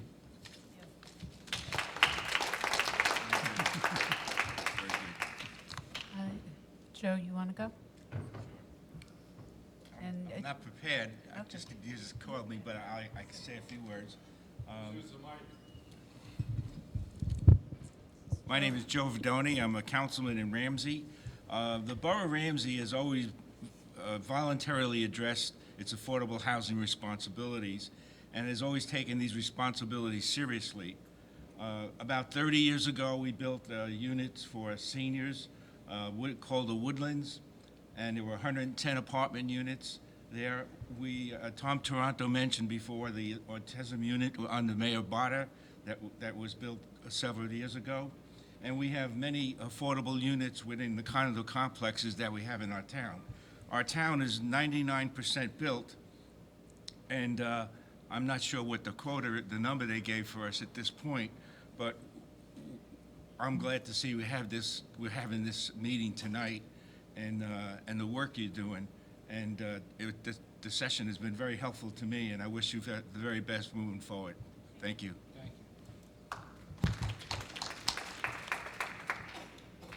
I'm Sophie Heyman. I'm a former mayor of Gloucester, and just for ID purposes, I've been with this issue of COA and fair housing since a cousin of mine was the planner for the Mount Laurel issue, the first Mount Laurel.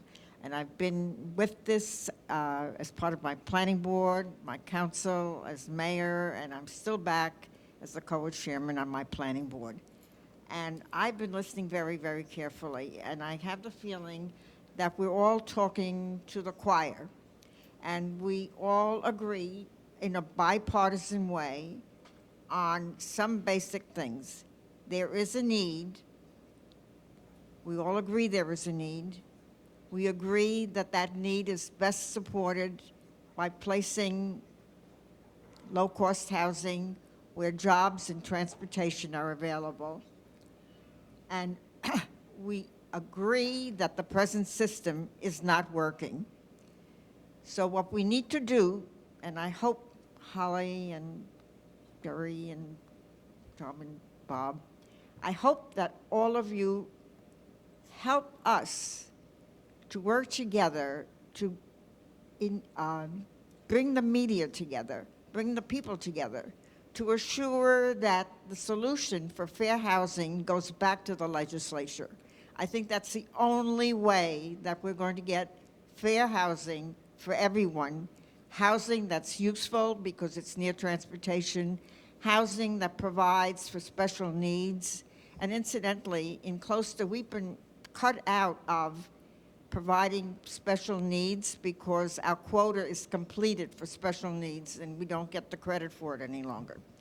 But we need to provide housing. We don't need to provide the number of units that have been cited, but we need to provide housing for seniors, young families, veterans, special needs, and we know that the legislature can do the job if the legislature puts its mind to it. And it means doing a bipartisan job on the legislature, and most of all, it means getting the public involved to work on their personal legislators, using all the media possible, acting as if this were a political campaign, and get us on the right road. Thank you, Sophie. We agree. I do have quite a few slips left, so I'm going to quickly call people out to come on up if they want to. 2 minutes a pop. Matthew Balin? He just left? Okay. He wanted to speak on the density issue. Should not be considered by the judges. The negative impact on existing neighborhoods is disregarded. Jersey City, which is excluded from any affordable housing obligation, is causing every other town to absorb their increase, and the Fair Share Housing Council is being supported by builders. Is Joe Letizia still here? Okay. Joe, want to say, given that this all stems from a Supreme Court decision, is there a risk that any action the legislature takes will simply be overruled by the Supreme Court? It's a great question, and it's one that we grapple with all the time. The only way that we would ever be able to wrest this issue from the New Jersey Supreme Court would be to do a constitutional amendment. And It's something whereby, even with respect to builder remedy suits, I and my colleagues are going to be supporting this as well, but I just submitted it. It would actually put the idea of getting rid of the builder's remedy suits, which is costing the municipalities all this money, all this grief, and would kind of take away, the gun to the head type of thing for our municipalities. Sebastian Belfon? Okay, Sebastian wanted to talk about the positive effects of affordable housing from an economic, social, and educational perspective, as well as his own purchasing choices, his experience with other people's choices as tenants based on diverse communities. He had to leave, but I know Sebastian is a big proponent of affordable housing and trying to integrate affordable housing into some of our neighborhoods. Rachel Binnen from Farmed? Okay. Did I pronounce your last name? I'm sorry, Binnen. Thank you. I have something to read, so I'll be brief, hopefully. Thank you, Assemblywoman Schepisi, for hosting this important forum. My name is Rachel Bunnan. I'm one of the founding and core members of the farmed group in Dumont that has opposed overdevelopment of the D'Angelo farm property for over 3.5 years now. Our mission has always been advocating for reasonable development on the farm property and in Dumont. Our driving goal has been consistent. We are a group of citizens promoting informed decision-making, making D'Angelo on the D'Angelo farm property and in Dumont. Our mission has now been expanded as we are again under assault by the Fair Share Housing Group. Let me be very clear. Based on our experience with this Fair Share Housing Group, they are neither fair nor, as they claim, advocates for those in need of affordable housing in this state. They are funded by builders whose primary goal is to make as much money as possible building high-density developments in Bergen County. Historically, Dumont has always provided housing for those who could not afford to live in most other Bergen County towns. Always ahead of the curve for affordable housing, Dumont has always provided for those less fortunate. We are a town that embraces social and economic diversity. We currently have over 1,100 rental units, many Section 8 and all rent controlled. Dumont taxpayers struggle to pay taxes, as evidenced by the fact that there are currently 234 homes in foreclosure in Dumont.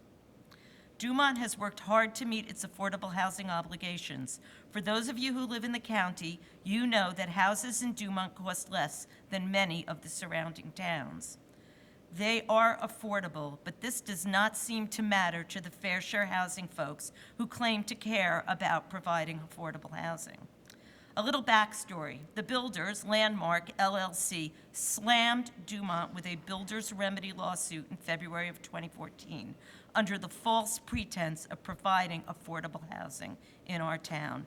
They used the shattered affordable housing laws in New Jersey to take advantage of our town, and they will be building 144 apartments, luxury apartments, on the 6 acres on the closed farm and in a neighborhood that has single-family homes. And the affordable units are all going in one building, 22 units on the 1 acre across the street. And just to speak to the woman who came here for the department, she spoke about how it has to be, you don't want a poor house. What we're gonna have in Dumont is everyone's gonna know when the bus stops on that DeLongline building, they are all affordable. And Dumont is supposed to be a non-stigma town. There is gonna be nothing but stigma coming out of that building. And I don't know why we couldn't fight it, but our council, this was the settlement they agreed to. As many towns in Bergen County, the Fair Share Housing knows that towns don't have the money, the people, or the budgets. We cannot afford the legal representation to fight these invasions. So Mr. Walsh and his Fair Share Housing Group came to court on the side of the builder, and we continued to be outgunned. We lost, and we continue to lose because litigation is expensive. Now the Fair Share Housing Group is demanding we rezone our downtown to allow 4 to 5 story buildings, which would bring upwards of 1,000 more apartments and thousands of more people. Dumont is being bullied into accepting these developments. The irony of these unfair settlements is that they will go a long way to making Dumont unaffordable for the low to moderate income families that currently live there. Dumont is a town that sits on less than 2 square miles with over 18,000 residents crammed into our town. We have one 2-lane road going into town running north-south and another 2-lane road running east-west. Dumont, not unlike many other Bergen County towns, does not have the roads, sewers, or schools for these proposed high-density housing projects. Most of us enjoy volunteer fire departments and ambulance services. With all this added development proposed by these builders and so-called housing advocates, taxpayers will be stuck with what will surely be multi-million-dollar costs to upgrade the systems to support these projects. Why doesn't zoning matter anymore? Why don't the needs of the people who live in our towns matter anymore? Our mayor, council, and joint land use board have freely admitted that they have accepted these settlement agreements, which are bad for our town, under fear of continued litigation and court-mandated settlements that might be worse. Is extortion and blackmail the new normal for municipal governance? How is this fair for Dumont or county residents? Our borough attorney has been consistent in telling us the courts don't care and it doesn't matter whether or not the town can support the development. Although it appears it is too late for the farm property in Dumont, we applaud Assemblywoman Schepisi with her initiatives on this important legislation. We ask that our elected officials consider the needs of our community of Bergen County, consider the infrastructure, consider the impact on our current residents and our quality of life. Thank you. Thank you.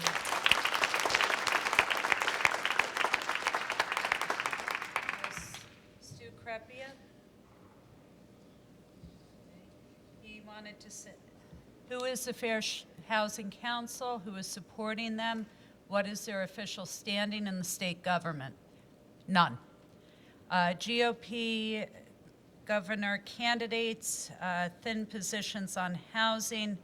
Does she support my bills?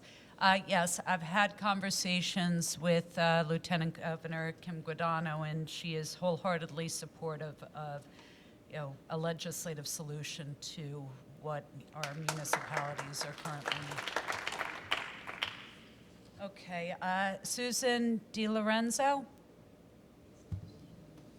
Okay, Susan was here from Park Ridge.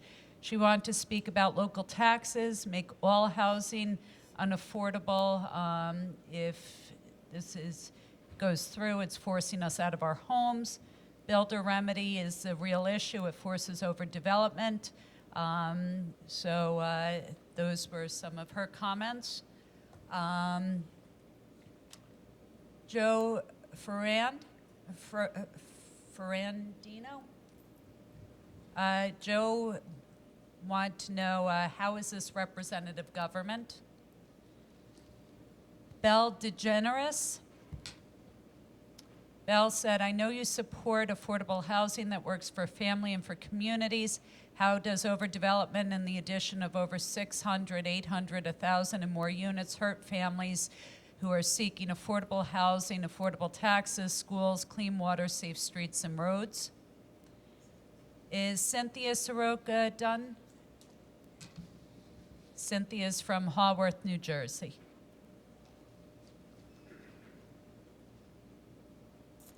Hi, everybody. Hi. Thank you for having this. I think this is a travesty, number one, this whole situation. Number two, I called Senator Cardinale's office and I spoke to Jack, and he told me, he suggested a petition.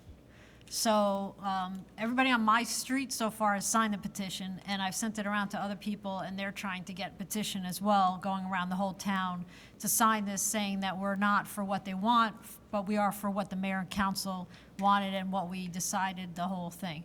The other thing is that maybe we should get the freeholders of Bergen County involved in this issue in some respect. I haven't heard anything about that. We've tried. Okay. In fact, invitations went out to everybody for this evening as well. We've provided, our resolutions for them to support. I do intend on going to one of their next meetings to speak on the record about how Bergen County needs to be united on this, and it can't be Democrats versus Republicans because otherwise we'll never help our communities. So it's something that I will personally go and make the plea. Well, that's a great thing, and I'm going to contact some of them myself as well. And the other thing, the issue that most people haven't brought up, and of course, everybody wants affordable housing, but everything in Bergen County is becoming unaffordable. And if this goes through, a lot of people on my street have already said, we are leaving New Jersey. And we are going to get an exodus of people leaving the town, and it's going to destroy our town completely, what they want to do, because they want to destroy all the woodland right around our street. And not only that, but this is going to affect the wildlife.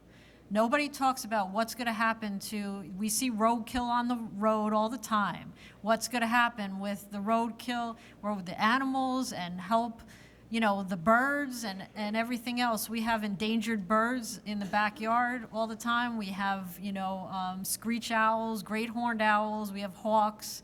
We have every kind of wildlife you can imagine in back of our house. And what's going to happen to all of those animals is nothing but it's going to be destroying everything.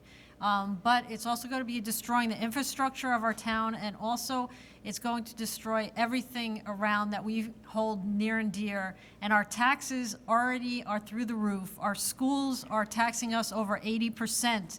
We are paying as taxpayers, and that's insanity.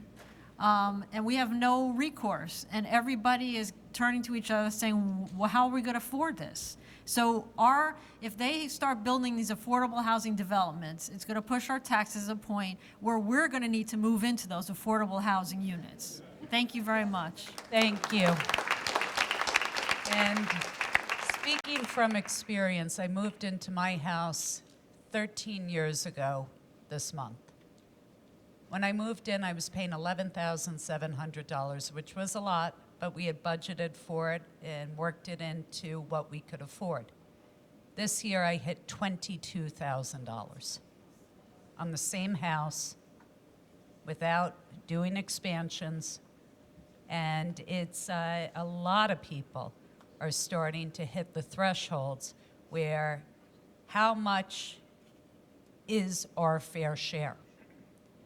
And it's a question that right now we have the highest rate of foreclosures in the state coming out of Bergen County. Yes, we're the largest county, but throughout the state of New Jersey, there are 40,000 homes currently in foreclosure. Many of the people who I speak to whose homes are in foreclosure, generally it's because of an illness, somebody loses a job, they can no longer do the delicate balance between their mortgage payments and their property taxes, which keep going up each year. Their car insurance keeps going up each year. And people of our county are tapped out. And we need to band together. We have the population, we have the representation. We are the largest county. We need to start fighting back collectively together. So it's been fantastic to see people from so many towns coming here and speaking out tonight. We have 3 last people here. Jeanette Lane. Is Jeanette still here? Jeanette just said, as a senior citizen, what type of consideration has been given to those who have care and custody of their grandchildren? As a longtime employee in county government, now retired, monthly income does not permit me to afford the rent charges in Bergen County. The city I was born and raised in, children born and raised in, have had to move to towns that are unacceptable. And that's another issue that people are facing.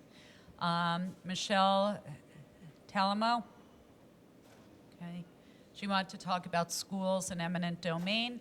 And Tom Kelly, who's also with Farmed, wants to talk about the affordable housing settlement problems. Okay, Tom will be our last speaker of this evening, and thank you, everybody.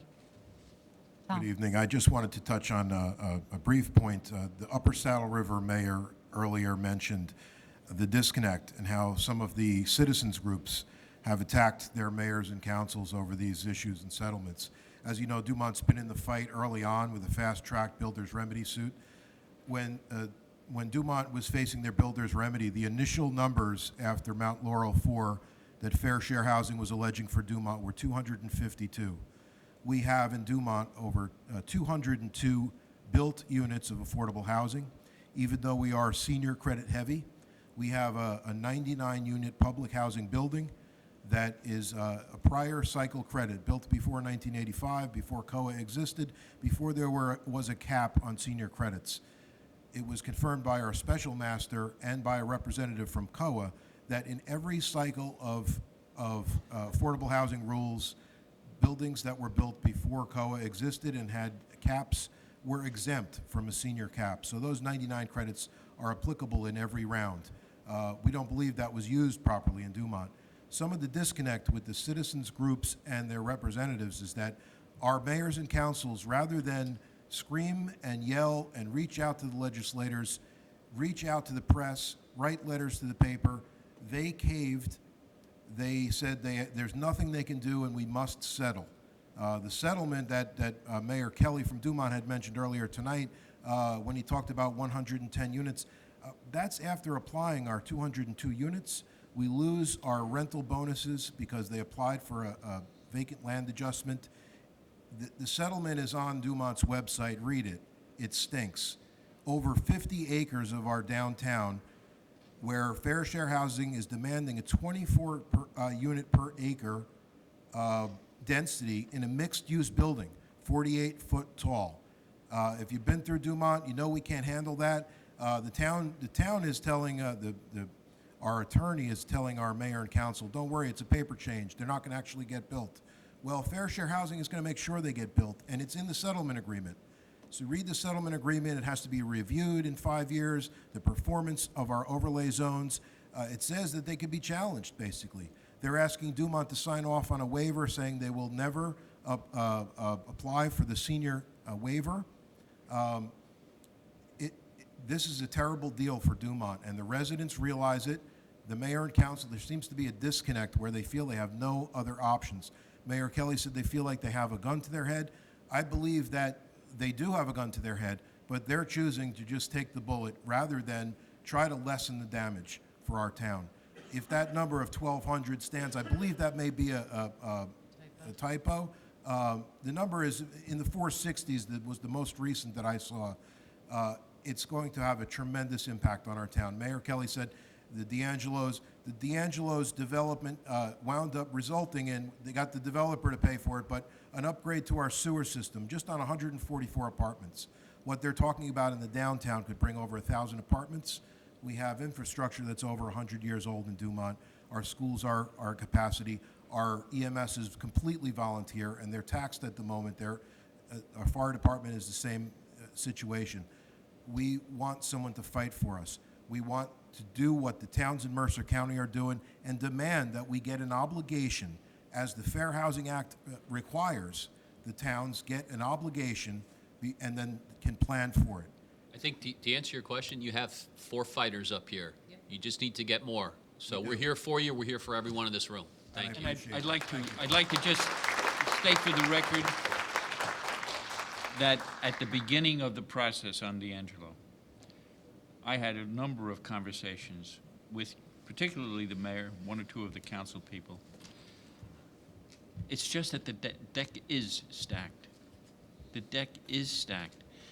And my understanding is, at least on the farm, they negotiated a much diminished density than the builders were looking for at the beginning.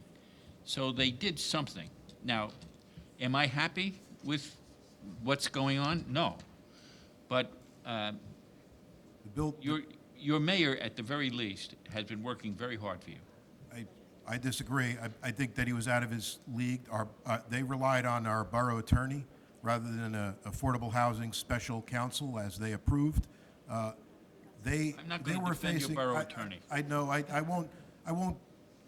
Our feeling was when they were faced with fair share housing saying our obligation was 252, and e-consult provided by the consortium was saying that our obligation was 0, and we had 202 credits on the ground. They had a little more bargaining power than they used. They agreed to a settlement where Dumont asked to have the affordables segregated and built down at the Borough Hall site. They tried to give away a property that once belonged to the school, that the school still had rights to. It led to a lawsuit.